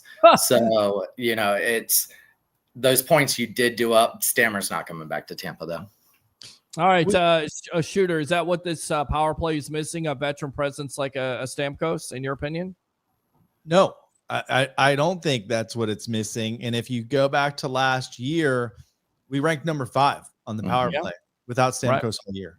So, yeah, you miss him, right? Like, he had his spot. He's one of the most prolific scorers on the power play to ever play the game. But they were fine last year without him. And they arguably have a better roster this year. I think they've just kind of changed up the strategy. Every team knows what these guys are doing on the power play. So you've got to be perfect. They have to shoot more.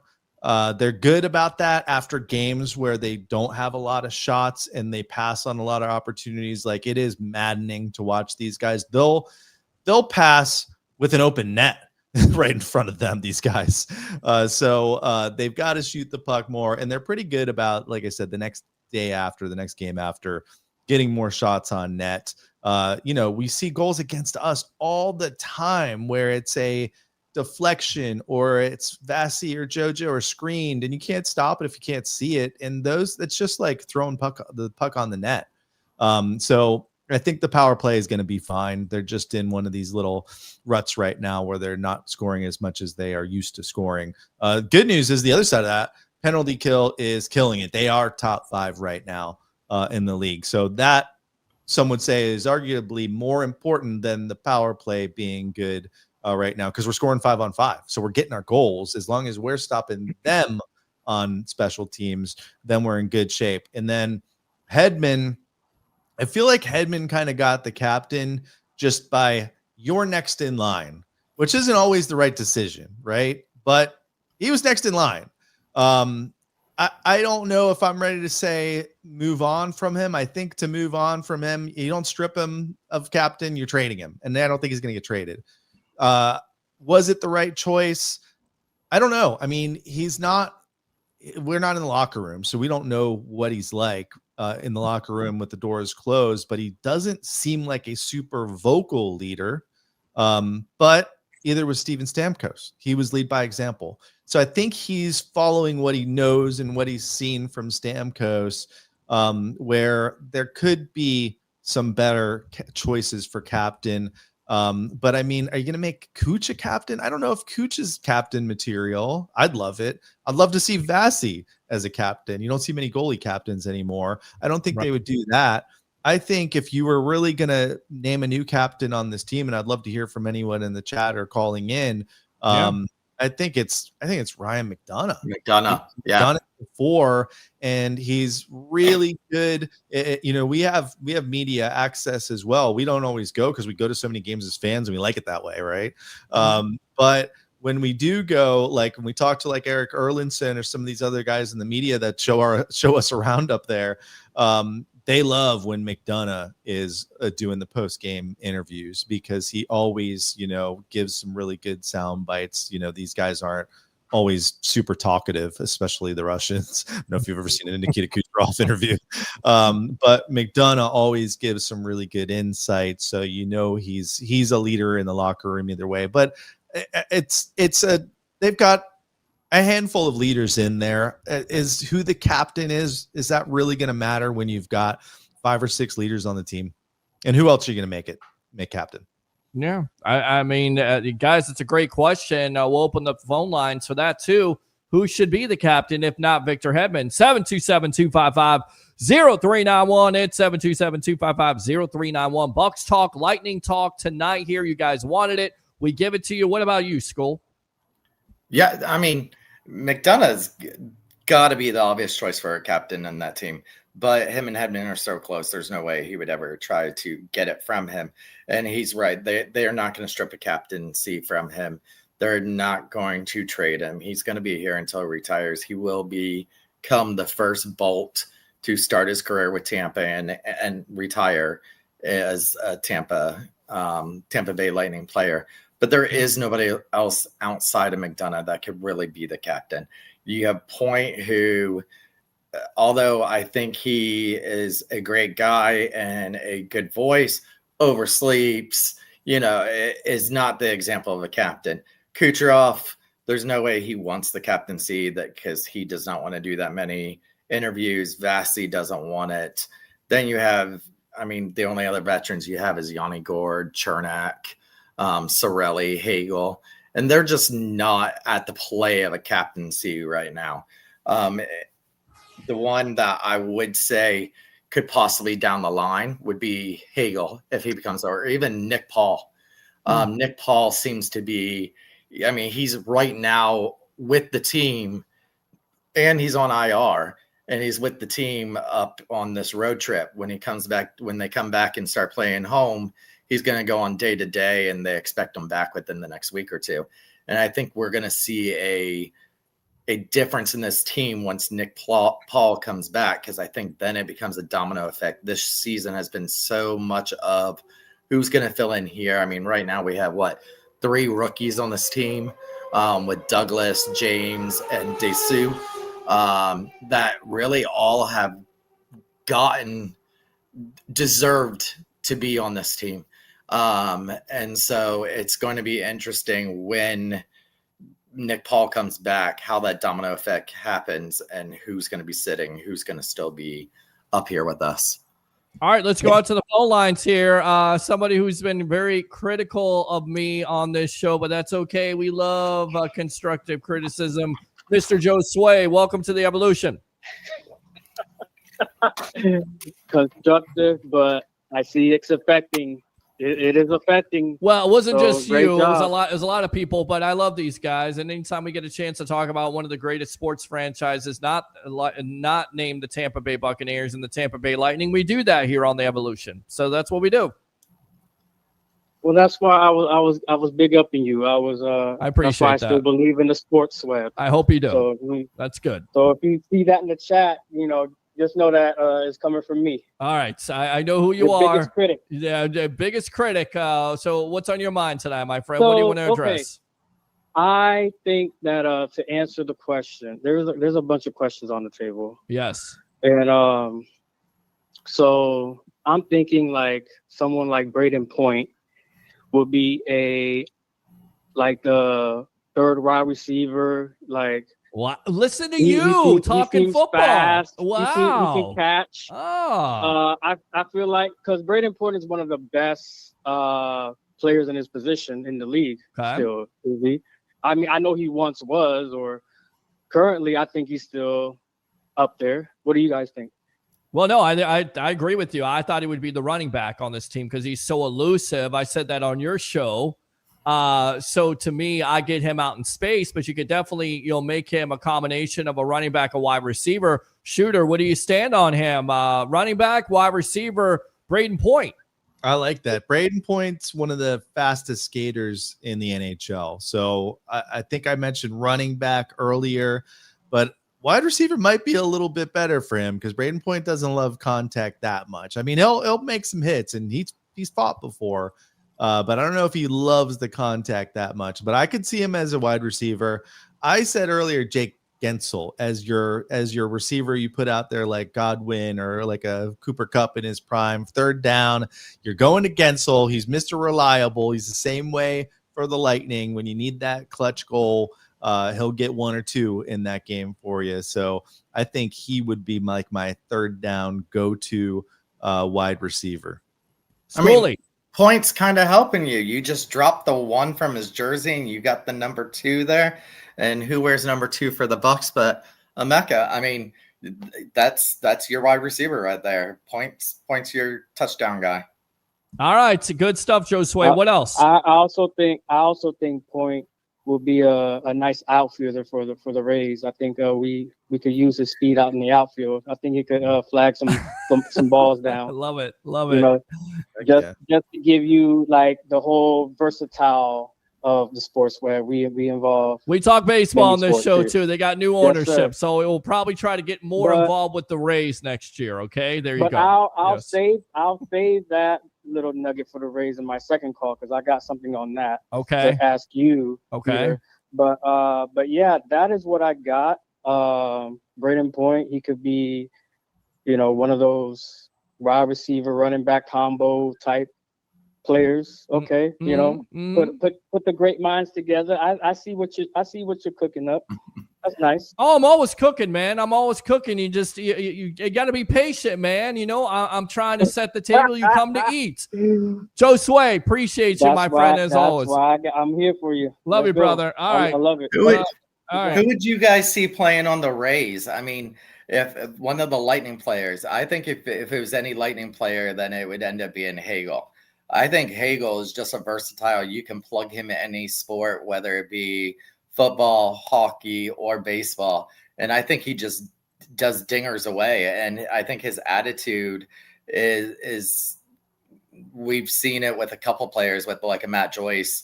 I just think he's got that kind of attitude, and I think he could be a 3-sport person. What do you think, Shooter? Who do you think would play for the Rays? I think Nick Paul could play first base and hit some dingers. That's what I'd like to see. Well, you need that power in your lineup, but I'm going with Kucherov. I think he's the most talented player on this team, multifaceted, can pass, can do it all. I'm going with Kucherov. He's my quarterback. He's my outfielder at this point. Your Ohtani? Is he going to be your pitcher and your hitter? He's my guy, man. I love Kucherov. I love me some Kucherov. I tell you what, let's go ahead and go out to the comments here because you love the webheads here. You know this all too well. Let's go out to Mike D. Roche. Hey, Mr. Blake. Up the block, yes. You don't have to go far. It's Up the Block Barbershop here. If you gentlemen like a fade, a beard trim, I got to get my beard trim this weekend before I go out to the Bucs game. Going out to USF game, 4946 Moog Road in Holiday, Florida. It's Up the Block Barbershop, of course.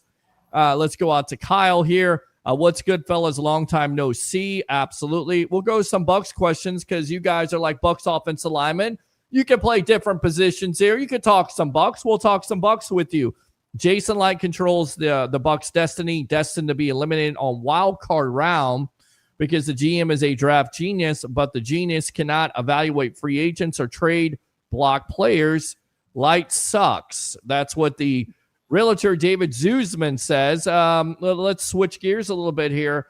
Shooter, were you surprised that the Bucs made no trades at the deadline? And do you think that should be held against Jason Light? Because I think Jason Light is one of the most talented GMs, if not the most talented GM in the National Football League.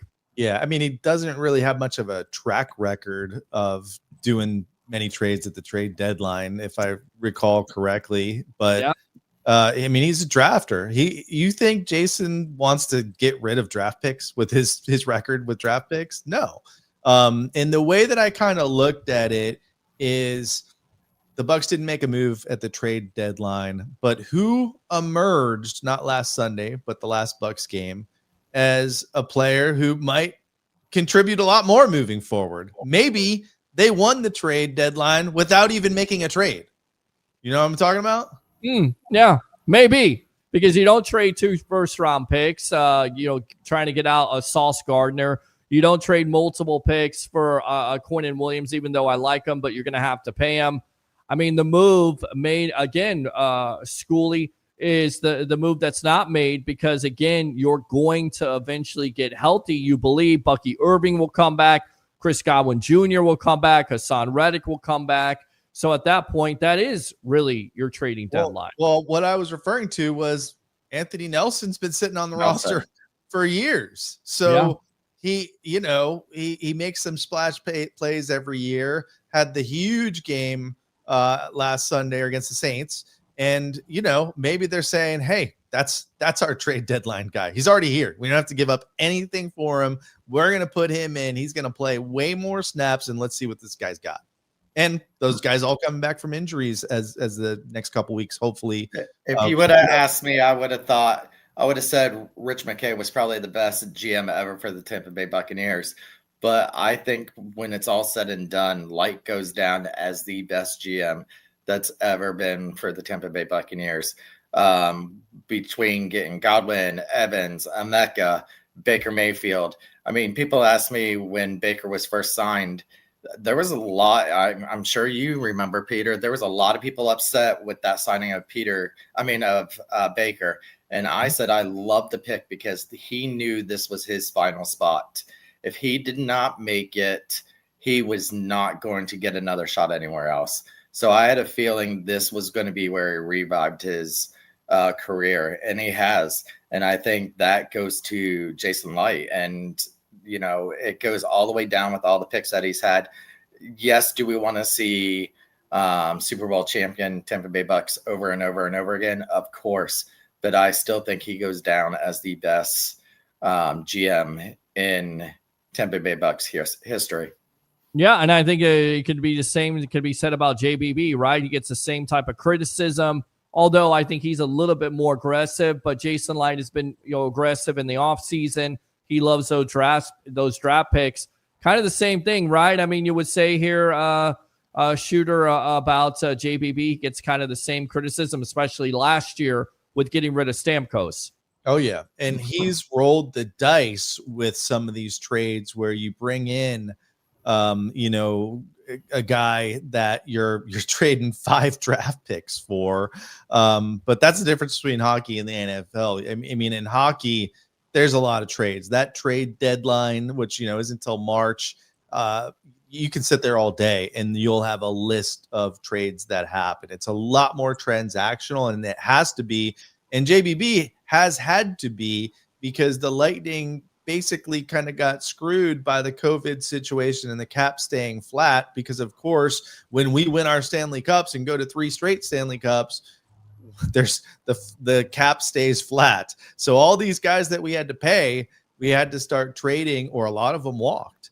All right. Stamkos actually didn't get traded. We lowballed him. What at this time people would say is probably the right contract for Stamkos, but he should go grab all the money he can. He got a really nice contract from Nashville, and if you ask people in Nashville, he's underperforming. But yeah, I mean, you're right. JBB gets a lot of criticism, and he's got to roll the dice, and you never know what's going to happen when you get these trades. And he's hit on things like Brandon Hagel. They gave up a lot of picks for Brandon Hagel. I bet Chicago would take him back if they could, the way he's performed. So you got to, roll the dice a little bit more. I'm one of the biggest JBB haters, but there's always been that time right before the trade deadline ends that he's always gotten 2 players. It was the Stanley Cup years. It was Blake Coleman and Gaudreau. Then it ended up being Nick Paul and Brandon Hagel. Now it ends up being, last year, it was Yanni Gord returning and Bjorkstrand. So it always seems to be in 2s right at that trade deadline. And that they've been pretty good. Like Shooter said, he's had some misses with Tanner Jeannot, and some other ones. But we've learned the draft isn't what helps Tampa. It's those trading deadlines. I mean, and you guys complain if the Bucs are not having draft people, but we heard somebody that was traded on trade deadline, JTS, who you never thought you would hear before, who was one of the Bucs' bad decisions on draft day. Yeah, it's absolutely true. Damned if you do, damned if you don't. Yeah. And Peter, like, the other thing about these drafts is you got the Lightning. Like I said, they've got to wheel and deal. That's the only way that they're going to make things work. Right. And JBB, he took over and they went to 3 straight Stanley Cups. Before that, Yzerman, we were on the Yzer plan. He made trades. He made big trades, and often he fleeced the other teams.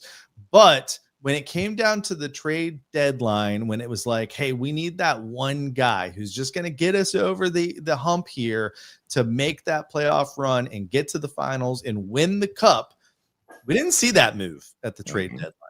Yeah. When JBB came in, Thomas mentioned it, he put together the ultimate third line.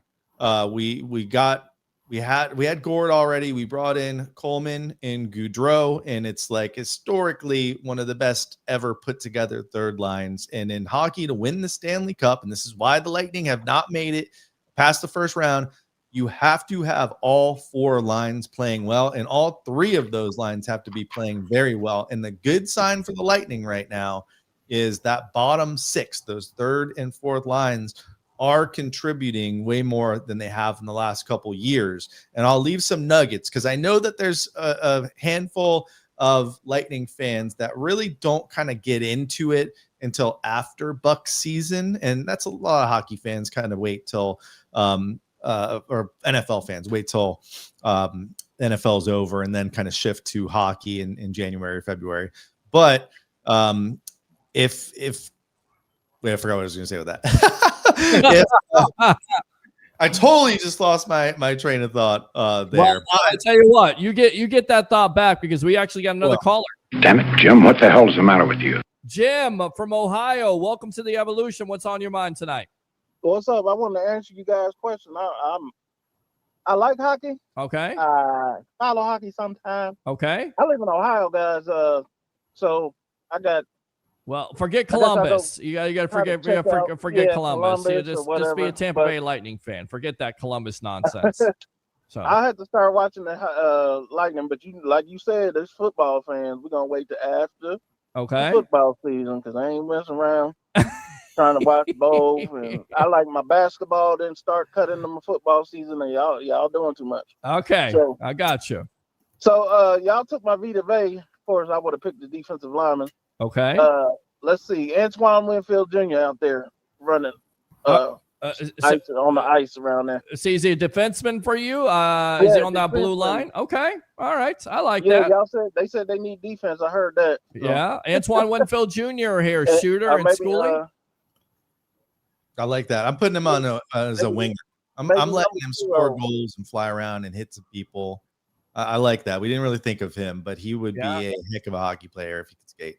He would definitely be a winger. He would be one of those little tough guys that get under people's skin, kind of like a Brendan Hagel, a Yanni Gord. But hey, Columbus, same record as the Lightning. Well, they're 7-5, Lightning 6-5. So don't count Columbus this year. They're actually kind of surprising. He's up there in Ohio, but we're trying to get him to be a Tampa Bay fan, get him down here. What else is on your mind, Big Jim?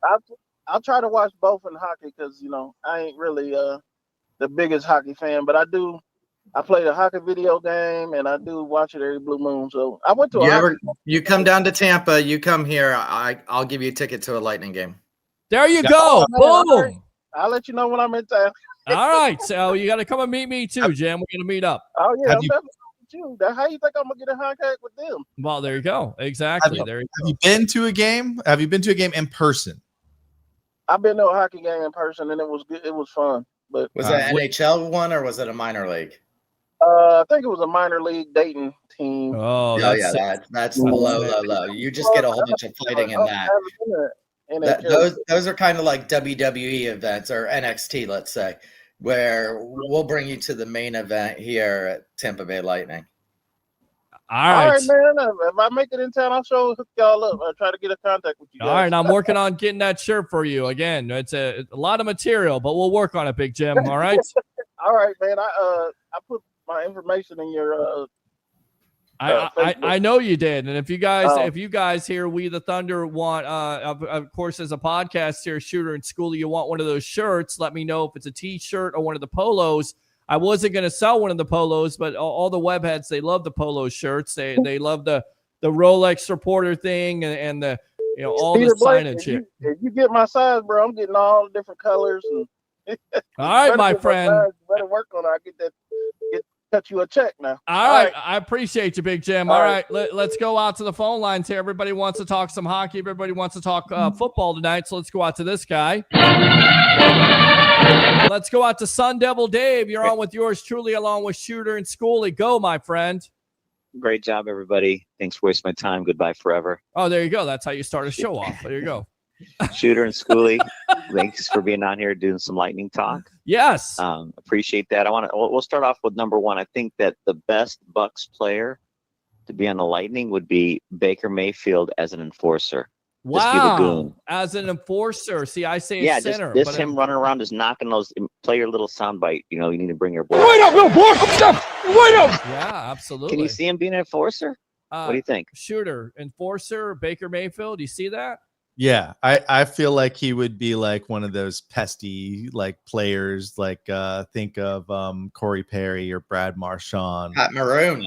He'd be a Pat Maroon. Oh. Yeah, maybe a Patty Maroon.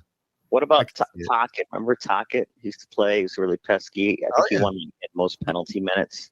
Yeah, he coached the Lightning. He's coaching the Philadelphia Flyers right now. Who did Tockett play for? He played for Philly. He played for several teams, but mostly in Philly. Philly, and now he's coaching the Flyers. He coached the Lightning. Now he's coaching the Flyers. Yeah. All right. I just remember Tockett. So I would put Baker, and then also wanted to just talk a little bit about Game 7s. I still rank it, obviously, Cubs 2016, Game 7, number 1. I would put D-backs number 2, Game 7 against Yankees. I'd probably put the Dodgers, Blue Jays now number 3. But honorable mention would be Marlins beating the Indians in 97. That's a good one. That's definitely a good one. That was a walk-off, right? Yes. 9th inning. It was an extra inning. Was but it Craig was a ninth Counsell with the base hit there? I think it was Counsell. Yep. I believe so. Yep.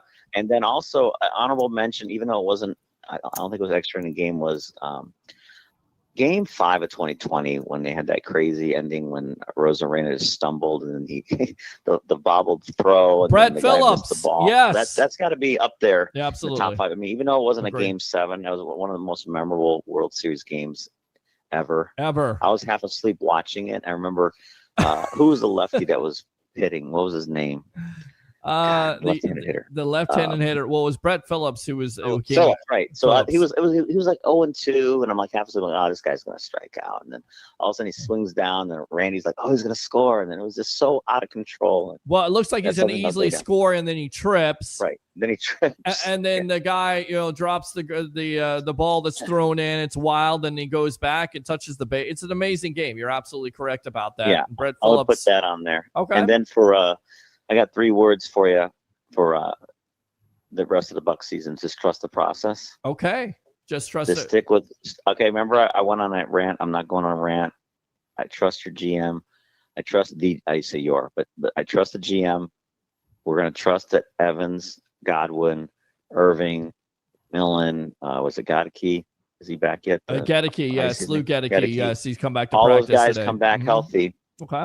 If they come back healthy, basically that's like a trade. Like you said, that's like a trade deadline. It like is 4 players in a trade. I mean, without having to do anything. Bucs fans just don't realize it, my friend, but you do. Sun Devil Dave. All right, good stuff as always, my friend. We'll Thanks probably again. Wait my time. Have a great night and good luck Thursday. I'll watch the game at home. Watch the Bulls win. All right, good stuff. He killed it right there. Open phone line 727-255-0391 and 727-255-0391. So I know you guys got to run. We appreciate you and all the time you provided. Like I said, it's open on Wednesday nights or whenever you can. We'll definitely talk some hockey. Give me some final thoughts here, Shooter, on the evolution of sports talk television, my friend. Yes, I remembered what I was going to say earlier. So I was talking about, Bucs fans maybe not getting into it until later in the season. If you haven't watched yet, the Lightning have done a really good job of just kind of finding some of these guys to fit in that bottom 6, and on defense too. So Dominic James is one name to start to look out for. He kind of reminds me of like when Yanni Gourde got here. He's fast, he's physical, he's fun to watch. I still don't think he's recorded a point, and he didn't start the season, so he doesn't play as many games as everyone. But it's coming. Like, he looks like the real deal. And they really just signed him right before the season started. And then the other guy is Dasous, Charles Edward Dasous. They call him Chucky. And this guy plays defense, and he's a rookie, and he's 27. So he's played all over the place. He played in Europe. He's got a lot of experience. He's got a sniper of a shot. His first NHL goal was a rocket last Tuesday. Unbelievable. He was fighting against Gabriel Landeskog last night, who's the captain of the Colorado Avalanche. So Dasous and Dominic James. Keep those names in mind. Come follow us, We the Thunder. We are live next Thursday night, and we are usually on Wednesday night right before your show. So come watch us then come check out Peter, and we'll have to come on a lot more. But yeah, follow us. We're going to be doing some watch parties coming up. We give away a lot of tickets. Thomas is the man behind a group on Facebook called the Thunderbolts. So if you are a Bolts fan, go get in Facebook and get in that group. It's actually not a bunch of too many crazy people in there. So you get you don't get all these like trade Vassy comments in there. You'll get some, but not as many as the other groups. Yes. So yeah, follow us and get ready, because this team's still a playoff team. And, this team could be a team that makes it to the finals again and wins it. I love it. All right, Schoolie, final thoughts here on the Evolution. We got 4 big games coming up. We got Vegas Golden Knights, Washington Capitals, New York Rangers, and then the rematch with the Florida Panthers, who the last time they met was in preseason, and we had more players kicked out of the game that were actually left on the game. So it's going to be an important next 4 games. And really, Thanksgiving is when you look at the standings and you start looking at playoff picture, and that's when you tend to start getting it. Come February, they do go on the 2-week hiatus for the Olympics, and then come back after that. And then we're going to have the trade deadline shortly after that, and then the finals. So Lightning seem to be prepared for the long run this time. I do want to yell at TJ Reeves next time he's changing all of his hats back there. He had the USF one, he had the Bucs one, he had the Tampa Bay Lightning one sitting right behind him. They play tomorrow, so don't forget, check out your Bucs, then check out your Lightning, then check out the USF game, then check out the Bucs. Well, no, it's Bulls first, and then Bulls, don't start till 10:30. So you go watch the Bulls win. Game's going to be in hand by 10:30, and then flip on the Bolts versus Vegas. And hey, there's one thing that we have not mentioned this entire time. Bucs fans, there's a hockey game at Raymond James Stadium on February 1st. So go get your tickets now. This probably will never happen again. And who knows? I don't even know how it's happening. So we're super excited about this game, and we're going to have some t-shirts too. So we'll do a little t-shirt swap with you, but our t-shirt's going to be around this game. So it's exciting. The Lightning have only been in one stadium series or outdoor game, and that was up in Nashville. And we actually had a huge party in Nashville when we went up there for that. So we will definitely be at this game at some sort of tailgate that everyone's invited to. But if you don't have tickets already, go get tickets. They're probably not cheap. I know mine weren't, but it is well worth it. This is like a once in a lifetime event to go see a hockey game at Raymond James Stadium. And I'll tell you right now, if there's a tailgate and you guys got a table, I'll bring the Evolution of Sports Talk Television. If it's on a weekend, I'm off. You know me. Sunday night, Sunday, the day after Gasparilla is when this is happening. It's going to be a crazy weekend in Tampa. I think I probably will be there, guys. Appreciate the time as always. Go follow them, go like them, and we'll see you soon here on the Evolution of Sports Talk Television, my friends. All right? Thanks, Peter. All right, good stuff right there. Get those guys out of there. You wanted to... I love that. I love that hockey talk here. We the Thunder, go check out their great podcast. And once again, when they say I inspire them, they inspire me. That's what inspires me. When people are doing podcasts, when people are doing live streaming shows, because this is not easy. You put all this stuff together, you put guests on, you have tech issues, you have things that you have to overcome.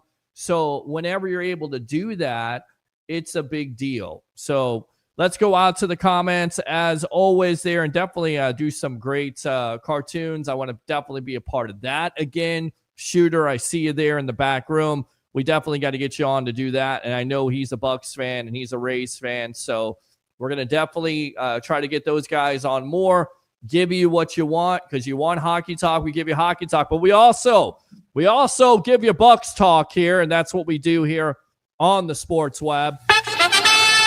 So open phone line, Bucs versus the New England Patriots, the 7-2 New England Patriots. And I'll throw this question out there. Threw it out there on Monday night. I'm going to put it out there on social media. With the hiring of Derek Brooks to USF, does that make you more excited about what is happening, not only now, but the future for your USF Bulls? 727-255-0391 and 727-255-0391. We'll be live there tomorrow night from Raymond James Stadium. We'll give you a post-game show, no pre-show. I get off at 5:30. We'll be rushing there. Hopefully, traffic isn't idiotic, but most likely it will be. All right, let's go back out to the comments here. Sick and tired of hearing Lights value his picks. Good GMs use free agency trades and draft to build Super Bowl teams. He's done that. Let's go Bucs. Let's go Bucs. Wait up, little boy. Wait up. Let's go Bucs. It's exciting. Let's go Bucs. We got the dub, baby.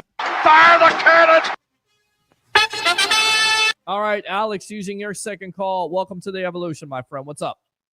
Hey, just real quick before you're off tonight, I want to talk about the Bucs. Yeah, go for it, man. I'm going to stay on for a little bit. Go ahead. Okay, awesome. So I want to start off by I'm going to answer your question about my defensive and offensive player of the year. Okay. Of the first half of the season, sorry. But I wanted to talk about the draft real quick.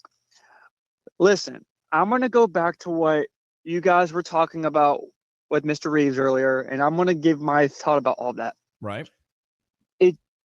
And for all you idiots out there, I don't mean to call people idiots, but there are idiots out there saying that just because we did not make a move that Jason Licht is giving up on this team, that's bogus.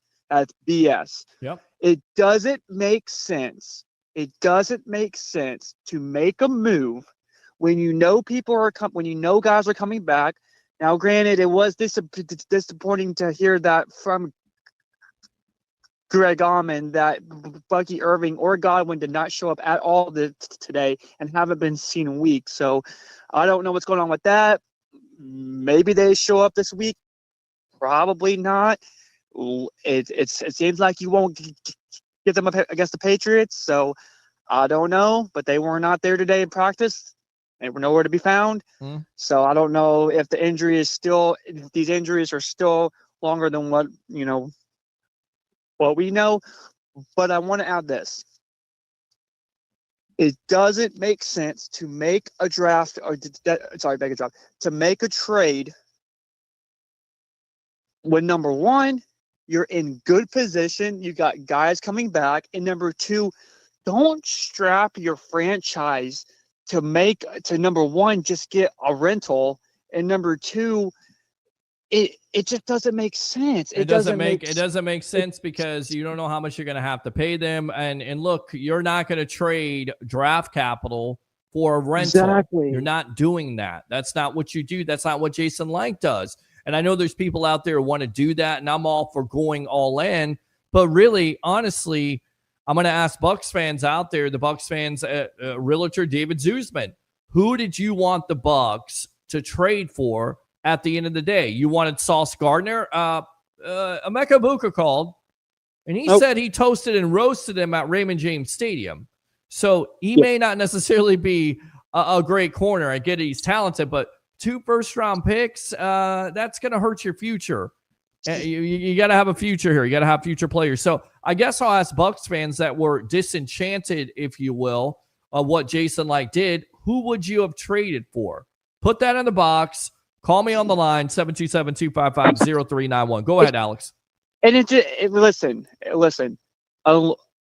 Even if, I guess, I don't know the statuses of these injuries, but to say that our GM, one of the best GMs of the season, has completely given up during the bye, 6-2, during a team that's completely banged up with guys coming back is nonsense. Just because we didn't make a move at the deadline. Yeah, a lot of people are saying that, and I'm just like, what are we talking about? Right. Like I just don't understand it. But listen, I was not surprised to see the Bucs not make a move. I think the Bucs are in good position. I was initially saying that the Bucs should go out and get some pass rushing, just because I thought that's the one spot on the defensive side that we struggle at. But then again, Anthony Nelson came out, he balled out, looked great, and on the defense side of the ball, I think you're good. I think you're good too. Mr. Harry said, Mr. Mr. Harris said that, the defense needs nothing. I agree with him on that. I really do agree with that. And since I'm talking about the defense, I'm going to answer you my defensive player of the first half, and you're going to be shocked at this one because it's a player that you and I talked about that had something to prove this season, and he has done that, and that is Jamel Dean. I agree. My defensive player is Jamel Dean. I think he has absolutely stepped up in the secondary. He had something to prove. He's had how many interceptions and 3 turnovers? interceptions? Yeah. I mean, plenty. This man has absolutely Pick six. stepped up at a Yes. pick six. Yeah. Absolutely stepped up at a crucial time. Now everyone's going to say Levante David, Jacob Parrish, all good picks, but at the end of the day, I just felt like Jamel Dean had something to prove, and I feel like he has done that this year. Now, granted, we're only halfway done, but we'll see. Now, on the offensive side of the ball is obviously going to go to Emeka Egbuka because that kid has stepped up when we needed him, man. I mean, this guy's already almost 600 yards. Yeah. I'm pretty sure he's close to 600 yards. I mean, he's looking like a Mike Evans 2.0. He's got a little hamstring issue still, but he's worked through it. He's played hard. He hasn't given up. He's stepped up huge when we needed it, and those are my picks, my man. All right, man. I love it. So 6-2. So listen, 6-2 at the bye, or going into the Patriots. This is a big game. This is a big game that I think Baker Mayfield is going to come back a little bit more healthy. He's got something to prove, to start the second half of the season. But my God, Peter, you get a win here at home, you're talking about being in a very good position, especially with all due respect, the Panthers are looking really good this season. Yeah. I don't know what that's about, but everything that Dave Canales is doing over there in Carolina, I mean, to walk away against the Green Bay Packers with a walk-off win, basically, it's impressive. I would not sit here and say, I'm going to be honest with you, if the Bucs were to somehow fall against the Pats, I am not comfortable with saying that we have taken this division. Well, you got listen, everything is not decided yet. Hey, listen, if we lose, how important if we somehow in the next 3 games against the toughest schedule of our season, we got the Pack, or we got the Pats, then we have think of the Rams next. Well, you have the Pats, the Bills on the road, the Bills, and then the Rams in LA. Yes. If you on make Sunday Night Football, 1 and 3, yep, on prime time. Yes. How important? Because the Panthers have a very easy next 3 games. Yeah. They have a cakewalk schedule. How important could those potentially last 2 games against the Panthers at the end of the season be against this to determine the division? It's certainly. I mean, my God, it's absolutely people sitting here paramount. saying it's ours. I'm not comfortable sitting here saying that just yet. So we'll see. Listen, I think Baker Mayfield has a chip on his shoulders. Right. I think he's going to come back healthier than ever. He enjoyed the bye. I know he was at the Bolts game, which, by the way, it was nice to talk some Bolts this evening. But I know that he was at a Bolts game during the bye, so it's nice to see Baker getting more healthy. So I'm telling you, bro, he's got a chip on his shoulder. He's going to keep playing hard, and I'm expecting exactly what Mr. Reeves said. You're going to come back, and you're going to see a better, healthier Baker going back to the Baker that we saw in the beginning of the season. Because, man, how important was that bye at the right time? It was absolutely important. Great stuff, Alex, as always, my friend. Final score? Yes. Final score before I go, 21-10. The Bucs take the listen, you save that for Sunday because we'll be live here. Join me live from the tailgate there. What the Buck tailgate. We got you live here at 10 a.m. So save, but 21-10, we got you down for it. Call back in on Sunday morning. All right, my friend. Appreciate you. Love you, bro. Man. All right. Hey, good work, buddy. Hey, man. Thank you very much. Yes. We got you covered here. All right, let's go out to Broadway. Broadway, what's on your mind? Is this Broadway? I know I'm rolling in late last minute. That's all right, Broadway. I'm buckled up and ready to roll. You ready to roll, man? All right. All right. Good stuff. What do you want to talk about tonight, my friend? I'm comfortable with the decision the management has made.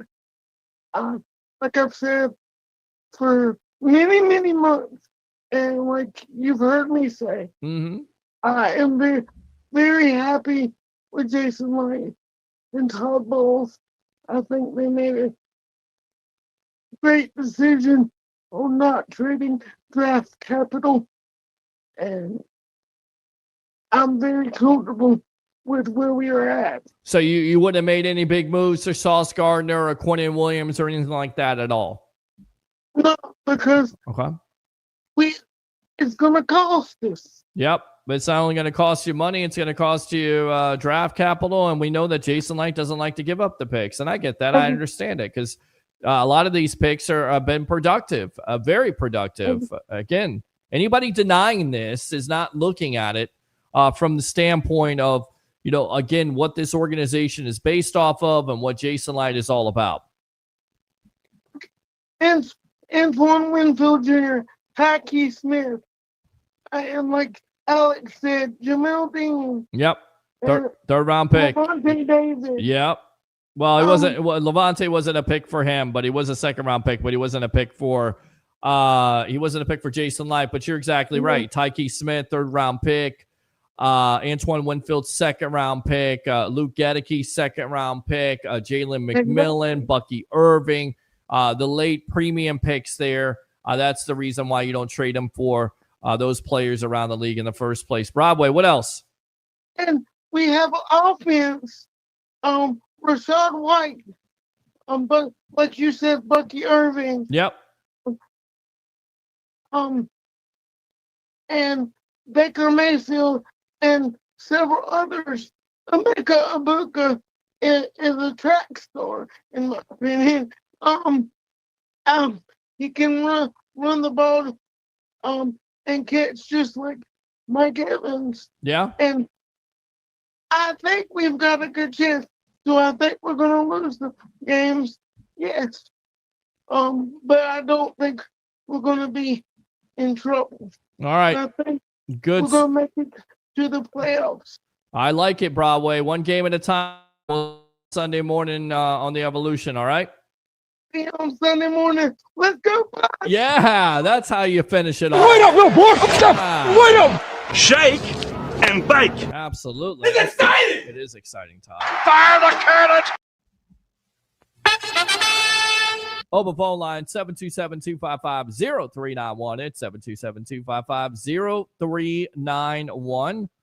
So we will definitely read the rest of these comments here.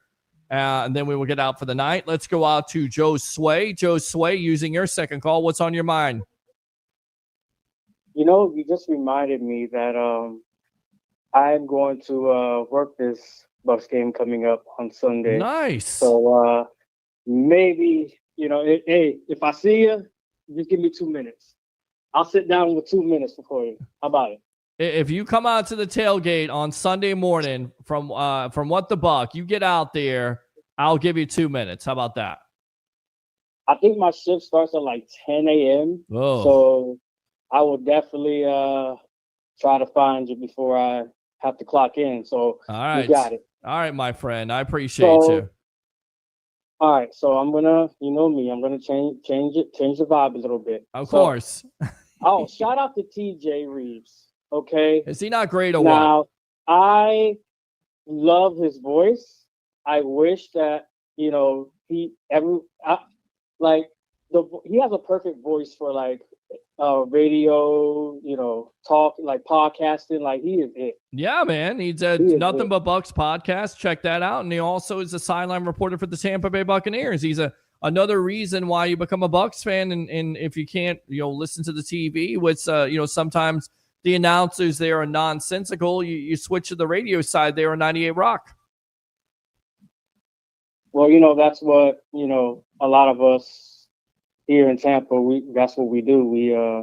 We tend to listen to the radio a little bit more than TV broadcast because, they're more biased than the TV side. And That's true.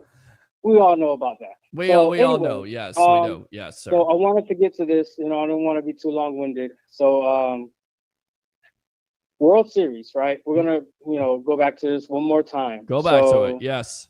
Do you know the two former Rays players Yes. that just won the World Series for the Dodgers? Tyler Glasnow and Blake Snell. And also there's Ben Rohrback, who was a catcher. He's on the Dodgers also. So it's three former Rays. Yes. So okay, good for Rohrback, right? Yes. But I'm Snell and Glasnow. Okay, so did you hear after they won, right? They just won the World Series. Now, what do you think about this? Like, Glasnow, someone asked him about winning the World Series, and Glasnow was like, "Oh, we try to beat him in 2020, right?" And then Snell comes in, interjects and is like, "We can't beat him. Join him." Did you hear that? I did hear it. Yes, to the chagrin of every Rays fan out there. Yes, I did. But that is the. But do you know why that bothers me as a Rays fan? Why does it bother you? Because it's a scab. It doesn't go away. You keep on picking at it, and it's fans used to tell me ownership, they never get rid of anybody that wins a World Series or does anything, and I said, you know what? That's hogwash, because there have been plenty of players that the Rays have gotten rid of in previous years. Ben Zobrist comes to mind. Wade Davis comes to mind. David Price comes to mind. Again, you talk about Tyler Glasnow and Blake Snell. Those players come to mind. They make those contributions. So that's what a Rays fan has to live with, and that's the disappointing aspect of it. I get it. They win some playoff games. They're competitive. They'll never win a World Series with the way they're thinking. It's almost like being a Bucs fan all over again with seeing quarterbacks go to teams. You had Steve Young. You had Doug Williams. You had Vinny Testaverde that had some success. You had Chris Chandler that had some success. I mean, you dig at that scab, it keeps on bleeding because you keep on seeing it over and over again. Trent Dilfer winning a Super Bowl with Baltimore. So Bucs fans are all too familiar with it. And that's what I hate about the previous ownership with the Rays, letting great talent go because you can't, afford them, and because you want to trade for prospects, and because you're like the New York Jets, you're in a perpetual rebuild all the time. That's not going to draw fans. That's why I've been critical of the ownership, and this is the direct result of that. That's what happens. So that's why I feel like this new ownership should become a little bit more assertive. Agree. Should become a little bit more, I guess, what's the word I'm looking for? Like more, like we should aggressive. They gotta be aggressive. We should hear from him more, or them more, since it's three of them, right? It's three people. Okay, so one of y'all got to be the spokesperson and be like, yo, this is the direction we're going. This is what this is what our plan is. Not revealing too much, but we all see that the model of building a World Series championship is going out and spending some goddamn money. There you go. I think that's the comment of the night right there, Joe Sway. Great stuff. I actually agree with that. Good stuff as always, man. I'll drop the mic at that. All right. Appreciate it. Good stuff, man. He came strong to the mic. He said, spend some goddamn money. Did I say goddamn? I did, because that's how I feel also. Open phone line, 727-255-0391 and 727-255-0391. Your Facebook post for the shirt. List your size. What kind are correct? I don't know where you're getting that website from, but we will definitely get you taken care of. Scott Broadway says, hey, Harry. Jason Licht cost us a playoff run this year. His small-minded GM is not a good fit in this team that wins the division every year. Disagree with you, Steve. Peter, why are the officials so bad? The NFL has the worst. There is not one good crew. I have no idea. You don't have full-time officials. It continues to happen over and over again. I don't know what the correct is. I do know what the solution is. Start suspending officials. Start firing them. Start having them take money out of their pocket, and maybe some of these things change. They need to change. They're not consistent enough. They make the rules up as they go. Dave says, so Godwin and Bucky didn't practice today. What the hell is going on? If Bucky was this hurt, they should have put him on the IR. We'll see how it works out, but it was definitely not what a lot of Bucs fans wanted to hear today. Adam Weiler says, hey, all, coming in from Utah. Thank you. Yeah. Dave right there. Steve agreeing. Tampa Bay. Absolutely, Timmy. Thank you very much. Oh, here in Carolina, the Panthers fans are starting to talk smack now. They beat Green Bay. Great win. Rolling on the ground. I'm not going to say the other word. Why did the Bucs exit Rich Eisen's top 10 list today? He elevated the 4-3 Chiefs to the list. He still believes they have the components in place to make it to the Super Bowl. Shaking my head. I mean, that's Rich Eisen. That's how you're getting clicks. I get it. They have Patrick Mahomes. So what else do they have? They're in big trouble. They are in big trouble right now, and the Bucs are in better shape at this point because the AFC is much more competitive. Not saying the NFC is weaker, but a lot of teams right now. And you look at the tiebreakers, the Bills have beaten the Chiefs, and the Jaguars have beaten the Chiefs, and they're both ahead of the Chiefs right now. I have no idea. Olga says, let's go, Bucs. 24/7, Bucs all day. Hi, Peter Blake. How you doing, Olga? Great for you to tune in. Wait up, little boy. Wait up. We got the job, baby. It's exciting. Fire the cannons. Good stuff there. Thank you very much for tuning in. DJ Moore used to kill the Bucs. DBs went on the Panthers. Laugh out loud. 24/7 typo. Know what you meant. Yeah. Mike D. Roche's. What did the Bears want from the Bucs to acquire more? Great question. Again, pick. Not the 4th round pick. Good evening. The Greek, well said. Chris Cole, Jets loaded up. Steve, Harry Dennis sucks. We need to replace him. He's slow. Wilbert, George, and Brandon checking in. Thank you very much. Oh, yeah. Steve, Bucs wanted to replace him. David Moser, from what I've seen players going for, I'm glad Jason didn't do any trades. Agree. I mean, that's what you have to keep in perspective. We have desperately needed an edge rusher. We really need a middle linebacker that can cover it. We also need another receiver. To claim we only needed offense is far from reality. Well, the reality of the situation here is reality. Or realtor David Zuzman is if you bring in a middle linebacker, he has to learn this complicated defensive system. So there's going to be some flaws to that. So I don't see that happening. You bring a wide receiver in here, he's going to have to learn the offense right away. That's going to be difficult. And then you're going to have to pay for an edge rusher because edge rushers are not growing on trees. So I understand the passion. As I'm starting to run out of breath here, Jets now have 2 extra 2026 first-round picks plus 2 extra second-round picks, then 3 extra 2027 first-round picks. Yeah, they have lots of picks at this point. Elijah Roberts, our guy. Simmons have played great. They have. Dave says any player we would have traded for would have been a rental as a draft capital expense. McCoy sucked his whole career. Not ready to say that. We desperately need an edge rusher. All right, I understand.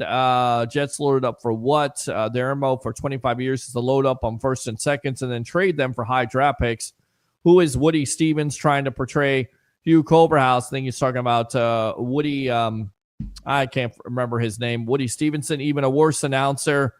Buccaneers 31, New England 13. Love it, Carl. Good stuff. Steve, even worse analyst. Our defensive MVP this year is Vita Vea. WJ, Antoine Winfield Jr., close second. Thank you very much. Yeah. Chris Cole, offensive MVP is a Mecca. Defensive MVP is AWJ. Good stuff. Thank you very much for that. Yes! Yes! Steve says Winfield Jr. MVP. Good stuff. Wait up, little boy. Wait up. The one thing that worries me about New England is Drake May's running ability. Mobile quarterbacks hurt us a lot in the past. Agree with that. Oh, yeah. Dave says, Harry looking good. Happy you're feeling better. Absolutely. Chris Cole, I saw one ranking that had the Bucs at number 2. I said this. I saw the same thing. TJ is the GOAT of Bucs media. Agree with that. Joe Sway right there. Greetings. Wish I was on panel with you all. Appreciate you listening from California. Always a great thing. Thank you, Parrish, right there, Mr. Ben Parrish. Most surprising player to me is Dean. 26-point run, 26.1 rate, number 1 in the league. 3 interceptions and 6 pass defense and a touchdown. Absolutely, David. Good stuff. Thanks for the kind words, TJ. Absolutely. We love you here, brother. Hey, guys, what's going on? Boxing Rider right there. Oh, yeah. Dave says Tyke Smith is having a sneaky good season as well. That's why I said he's MVP, in my opinion. Good Oh, stuff. yeah. Steve, Winfield should have 2 touchdowns if it wasn't for the horrible officials. I absolutely agree with that. Woo! Let's go out to Right Brain Barika Soccer Talk. Don't get Peter pissed. Hey, you're not going to piss me off. Winfield MVP. 9.5. Thank you very much for listening. As always, appreciate that. Dave, Peter Blake is prestige worldwide. LFG, love that. Send me the link, Harry. The Bucs play an NFL team officials every week. Sun Devil Dave, trust the process. Evans, Irving, Godwin, McMillan, we are good. They just got to get back healthy. Mike D. Roche's, they're still talking about the lost Canadian media. Peter would berate the umpire like he berated all the referees and officials at bets. There's no blocking the plate rule on the ball hitting the infield. Bet you all didn't know that. 2016 Game 7, number 1 for me as well. 2025, number 2. Ed, I know you tried to call before. Thank you very much for tuning in, as always. Dave, TJ, what's up with Bucky and Godwin injuries? Any insight? I felt terrible for Jays fans. I have to admit, I'm a diehard Minnesota Twins fan. I was pulling for the Jays for obvious reasons. Jays, Canadians franchise right there. 2001 Game 7 now moves to number 3 on the list. Good stuff. Jefferson High School's own Luis Gonzalez. Absolutely. Sauce hasn't been the same since he got paid. He has not. Tyke Smith on defense. Good stuff. Appreciate that. Oh, yeah. Let's go out to Steve. Dean is always hurt. He makes a tackle, then he's hurt. Jamal Dean, 6'1", 210. He's a big dude with big bones for his position. Absolutely. It's the Greek. Absolutely it is. Peter will... the Bucs win Sunday. Yes, they will. Pretty soon they will be calling Peter to play wide receiver 9. When they run out of wide receivers, Hassan gets constant pressure, just not enough consistently. Why don't we use Vita Vea as an halfback sometimes? I feel like they can't tackle him. He's fast, especially on the goal line. You don't want to hurt him. Teresa Neptune, hi. Thank you very much for tuning in. LFG Greek, Bucs, baby. Absolutely happy Wednesday, gentlemen. Thank you very much to the Green Queen for tuning in. Long time no see. Yes! Let's go out to Mike D. Roche's with USF playing at Ray J. How did they get the field ready for the Bucs? Well, the game is on Sunday. Of course, the game is Thursday night, so they have a little bit of time to do that. But they do it very well, Mike D. Roche's. Great question. Great listen, lads. Somewhat competent media icon. Absolutely, he is. Thank you, y'all, catching on. I love it. This is why I still believe in the sports web. Always believe in the sports web. I watched the game last night. I look forward to the Lightning playing at Raymond James Stadium, and we'll be working it. Very cool. We'll see if we can get out there. We'll see if we can meet sometime, Josue. Worse would be a great enforcer, absolutely. Christopher Cole Hedman would be a good tight end or linebacker. Van Houselife, go Bucs, go Bucs, go. Love it. Wait up, Will Bork. Wait up. Tom Holtz is excited. It's exciting. We got the dog, baby. Fire the cannon. Good stuff there. Thank you very much, Van Houselife. Those hockey team nicknames are cool, including the Lightning. How cool is that name? Absolutely. Who is the next goalie after Vasilevsky? That's a great question. Don't really know at this point. Told you the other night, Peter, it's still early, but good to see the Bolts turning around. Slow start. Some fans are just dumb. Go Winnipeg Jets, says Mike D. Roche's. Not everyone me. Laugh out loud. Werfs is the goalie. Okay. Good one, Alex. Vita Vea is a goalie. I said the same thing on the show. Stamkos reminds me of Evan Longoria. I also didn't think he would come back here. Vea would go through the ice. Steve says, Point is a captain. Love it. Kucherov, Mr. Personality. Maggie with the eyes. Thank you very much for tuning in. Oh, yeah. Maggie McKeever right there. Point tough Canadian boy. Love Baker Mayfield's sassy attitude. You gotta love that. Gotta love the attitude. Gotta love the fact that he has a chip on his shoulder. Thank you very much. It's Margie, not Maggie. So Margie, thanks a lot for tuning in. Yes! Let's go out to Steve. He got us Brady. He got us Jackson. Jason is the best. Thank you. Let the truth set you free. Fire the cannon! All right, let's go out to Ed here as we wrap this up with the phone calls because I'm starting to lose my voice here. Ed, go ahead, my friend. Welcome to the Evolution. Hey, what's going on? So, what's going on, buddy? I always trust Jason Licht when it comes to trades. So you're not disappointed that they didn't, because I think you gave me like a text message here, an inbox text message saying you were disappointed that the Bucs didn't make a trade. Have you seen the error of your ways, or do you still feel like they could make a move? And if they were going to make a move, Ed, who did you want to see them make a move I still for? feel like I feel like the general manager and me feels like they should make a move, but I trust Light. He's been good for us. He's done it. He knows what he's doing. He doesn't want to trade away any draft picks right now. I guess he's still building this team. I don't know how much more building it needs, but apparently, you got to build for depth next year because we definitely need that. Apparently, because we just can't stay. I got a little message here. Stand by, Ed. I got a little message here. This is from Buckaholics on Instagram Live. He said, can you give us a shout out? The Buckaholics, we're having a tailgate. All proceeds go to the Charity American Diabetes Association for the Rams game. Definitely give you a shout out for that. And if you're still watching on Instagram Live, we'd love to have you on the Evolution of Sports Talk Television to promote this event, whether it's in California or wherever it is. Bucs fans nationwide here on the Evolution. So I appreciate that. Definitely give you a shout out, and we'll get you on the Evolution next week. How about that, guys? Buckaholics out there. Cool. Thanks a lot. Yeah, absolutely. We got people all over the United States. Buckaholics, love those guys. Bucs Life, of course, part of that. We're part of Bucs Life media here. Just all kinds of Bucs fans all over the place. I love Bucs fans. You speaking my language here. Tampa Bay Lightning fans, you're speaking my language. Tampa Bay Rays fans, you're speaking my language. USF Bulls fans, you're speaking my language because you're a Tampa Bay sports fan. That's what we do here on the sports web. So keep on speaking my language. What do you got to say? All right. So what's going on with the injuries? Who are we going to get back for the Patriots game? We know yet? Well, I don't know, but the bad news today, Chris Godwin Jr. didn't practice. Bucky Irving didn't practice. Luke Gedeke was back in practice.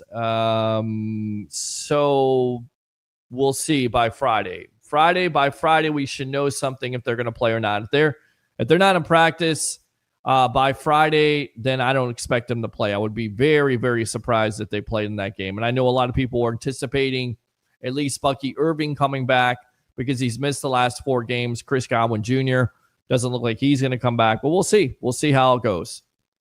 We really need Bucky back. I agree. With Gedeke back, that's very big right there. That's huge. Yes. But we really need Bucky Irving back so he can run the ball, maybe take a little pressure off the passing game.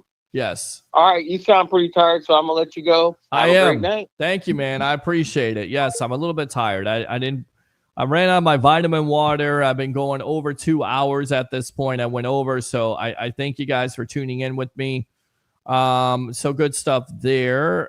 We haven't had a multi-sport pro athlete since Deion Sanders. Stammer's a flop in Nashville. Hasn't been good.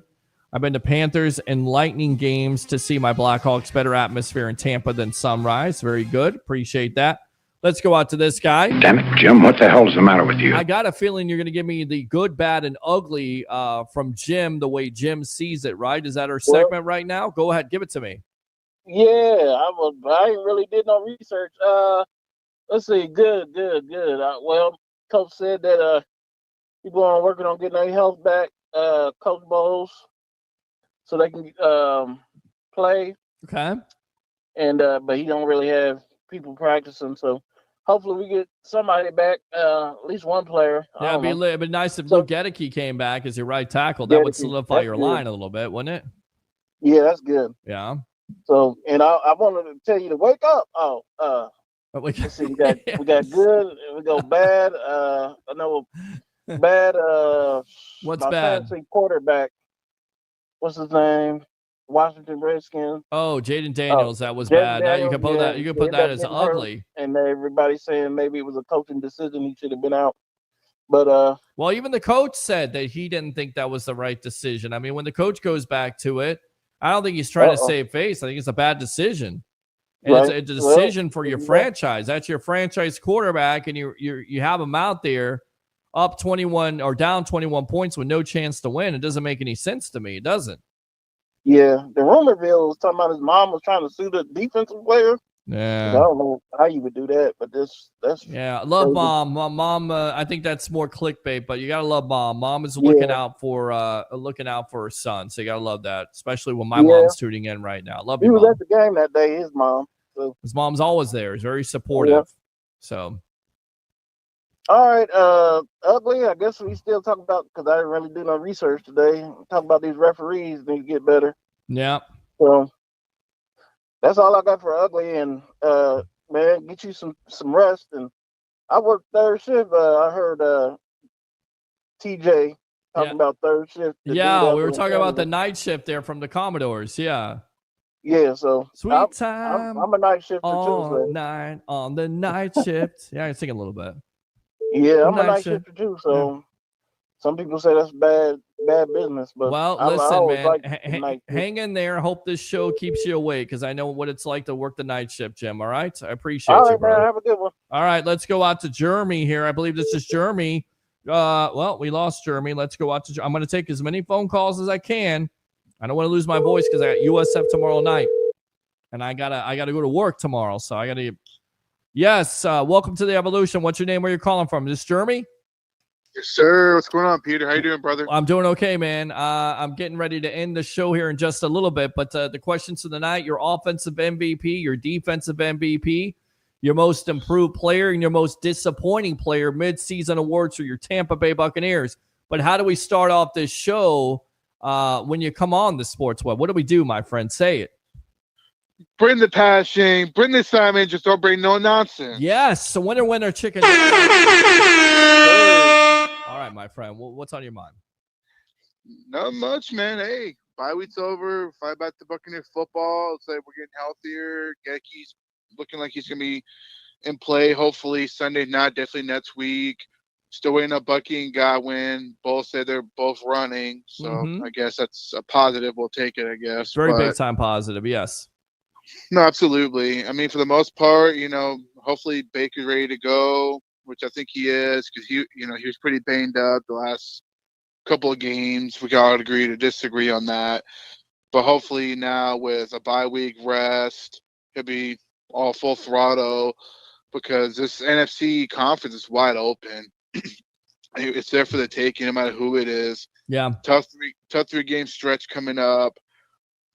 For the most part, I think if we at least get 2 out of 3, that's a win. 1 out of 3, it's a win to me, honestly, just because 6-2, it's a great start, which we haven't had under the Todd Bowles era, because either we're under 500 or at 500. So to me, that's a plus. But I will say this, so as far as you asking offensive MVP and all that stuff, Yeah. obviously Baker Mayfield. He's the one that I say would be offensive MVP. Defensive wise, I gotta say Jamel Dean. Wow. The guy's been getting interceptions. How about I think he has that? 3 on the year. He's been playing good corner after everyone's pretty much written him off for the most part at the beginning of the year, saying that, he should be in the bench, we should be paying him all this money. But now he's doing like a bargain, like he's playing for our contract, whether he's going to stay here or go somewhere else. So that's my defensive MVP halfway through the season. Let's see if he can remain healthy going into the playoffs. Hopefully, we'll see what happens. But to me, excuse me, sorry. It's all right. And then most improved.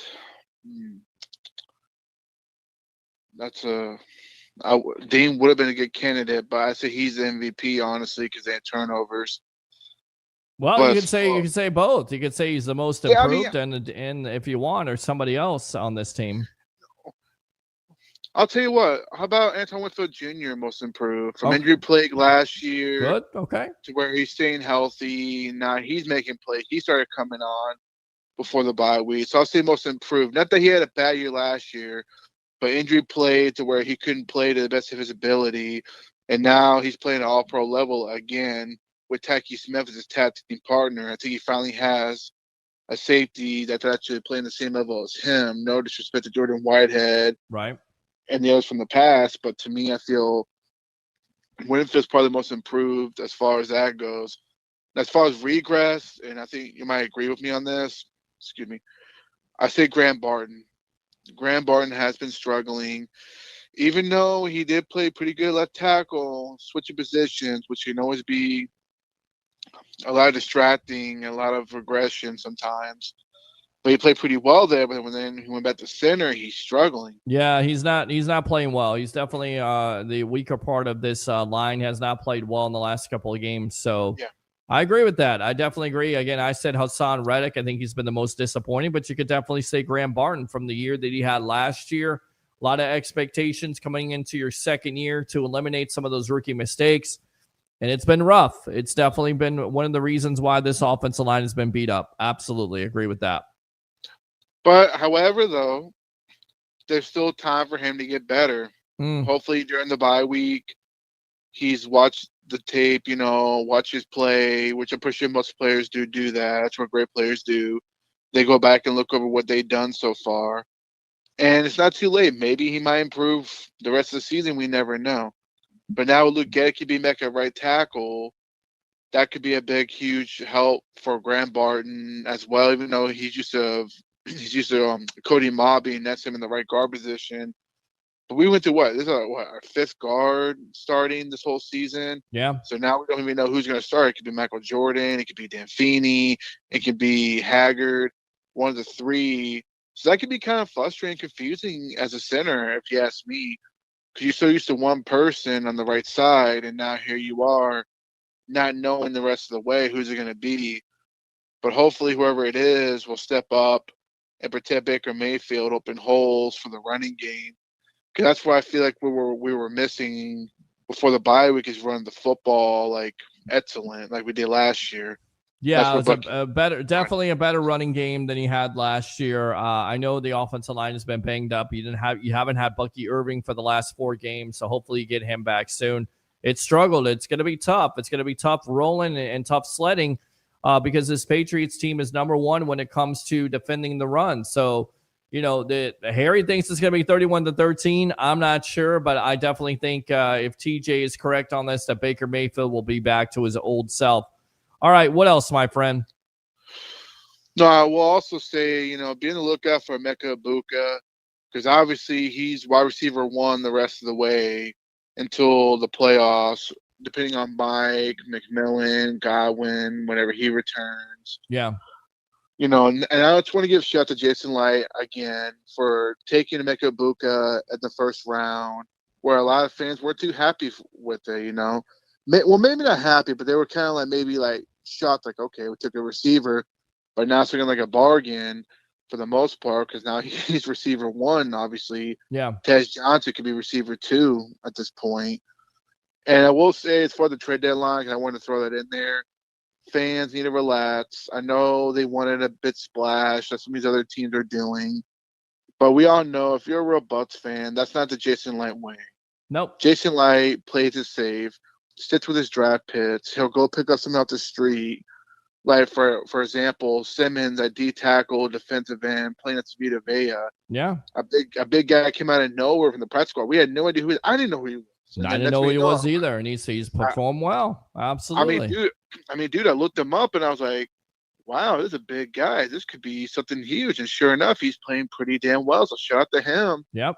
As well. And Elijah Roberts, our guy here, 5th round pick. Not a 3rd round, not a 4th round, a 5th round pick that's come in and taken over as a starter for the other guys there, Logan Hall and Gaines. It's good to have him. And, of course, you lose Kalijah Kancey, but now you got Elijah Roberts. So it's definitely helped out. And once again, Jason Licht hitting on some picks, as always. Jeremy, anything else, my friend?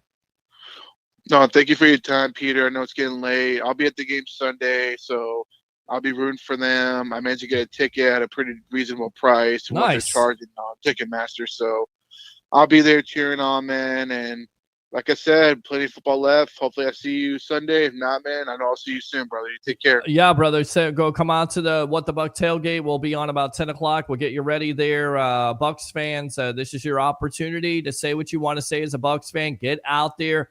Get in front of the evolution of sports talk television before the game. And, of course, join us after the game in collaboration with the J.P. Peterson Show live from Raymond James Stadium 30 to 35 minutes after with all your phone calls and all your reaction, whether they win or lose. All right, my friend? Absolutely, man. You take care, man. Go Bucs. All right, man. Go Bucs. He says go Bucs, go Bucs. Wait up, little boy. Wait up. We got the dub, baby. Yeah! How about them Bucs, baby? Fire the cannon. All right, we'll read the rest of these comments, and then we'll get out of here for the night. Watching the best sports talk show in the Tampa Bay area, the Sports Web. Go Bucs. Let's beat them on Sunday. Those Patriots. He said go Bucs, go Bucs. Wait up, little boy. Wait up. It's exciting. It is exciting. How about them Bucs, baby? It is. Fire the cannon. Yep. All right, talk and play for the Flyers, Pens, Kings, Bruins, Capitals, and Coyotes. We the Thunder. Those last guests talking about hockey team were so good. You guys were great. Thank you very much. Totally agree. The premier pass rusher is and has been the missing piece since prime Shaq Barrett. Agree. And you thought you could get it with Hassan Reddick. And who knows? Maybe Nelson is the guy who steps up and takes full advantage of finally getting an opportunity to start full time. Love TJ Reeves in this podcast. He's great. Again, Nothing But Bucs podcast there. Tune into that. Can we give the refs a penalty and fines if they make wrong calls? That would be nice. Chris Cole, would the Bucs trade the rights of BA to the Miami Dolphins to be their next head coach? I don't know about that. I think BA's done with being a head coach for the Miami Dolphins. I don't see it. And why would he go to that disaster in the first place? The owner doesn't get it. Stephen Ross. He might as well be Bob Ross at this point. It's been terrible. It's been terrible down there. They fired their general manager. They're getting ready to fire their coach. Why would you want that situation? So we'll keep it down. Thanks a lot to all the guests for the night. We'll wrap it up right there. Again, like and subscribe to the Sports Web on YouTube. Friend me on Facebook at Peter H. Blake. Facebook stars are open. YouTube Super Chats. Thanks a lot to all the guests tonight. Here, the great professional handicapper extraordinaire, co-host, as always, the media icon, Mr. TJ Reeves of the Buccaneer Radio Network. We the Thunder podcast. Shooter and Schoolie, thanks a lot to those guys. And we talk Tampa Bay Lightning. And remember, we got you covered tomorrow night for your post-game edition of USF versus UTSA, the Sunrunners right there. I believe that's who it is. Is that who it is? It is UTSA Roadrunners, not the Sunrunners, the Roadrunners post-game edition as the Bulls are looking to go to 7-2. Everything in front of them will be live after the game. I don't know if it's going to be Tampa Bay, Ray Kennedy, Travis Faley. You know, we'll have a co-host. I'll just go. We'll have a late edition of the Evolution of Sports Talk Television about 10:30, 11 o'clock. And then, of course, as always, on Sunday, it gets busier right before the game, 10 a.m. from What the Buck tailgate right there, getting you ready for Bucs versus the Patriots. And, of course, at the end of the game, in collaboration with the J.P. Peterson Show, the Sports Web live from Raymond James Stadium, 30 to 35 minutes again, brought to you by Tampa Joe's 9316 Anderson Road in Tampa for your away watch parties. When it comes to your Tampa Bay Buccaneers, when it comes to your USF Bulls, we got you covered. And as always, Up the Block Barbershop, 4946 Moog Road in Holiday, Florida. You don't have to go far. It's Up the Block Barbershop. Tell them the Rolex reporter sent you there. Go see my favorite barber, Ricky, along with all the great and talented barbers, whether it's a fade, haircut, beard trim, they got you covered. All right, we'll end it off there. Roommates are sleeping. 3 things. You know them, you love them, you got to have them. So here it is. Bring your passion. Bring your excitement. Just don't bring any nonsense. I'm your host, Peter Blake, your Rolex reporter. What time is it? It's my time. And for fans of the Tampa Bay sports fans, fans of the Sports Web and the Tampa Bay Sports Fan, it's your time. We'll see you next time on the Evolution of Sports Talk Television. And as we always say on this show, to end it off, over 2 hours tonight. Appreciate you, webheads, as always. Go Bucs.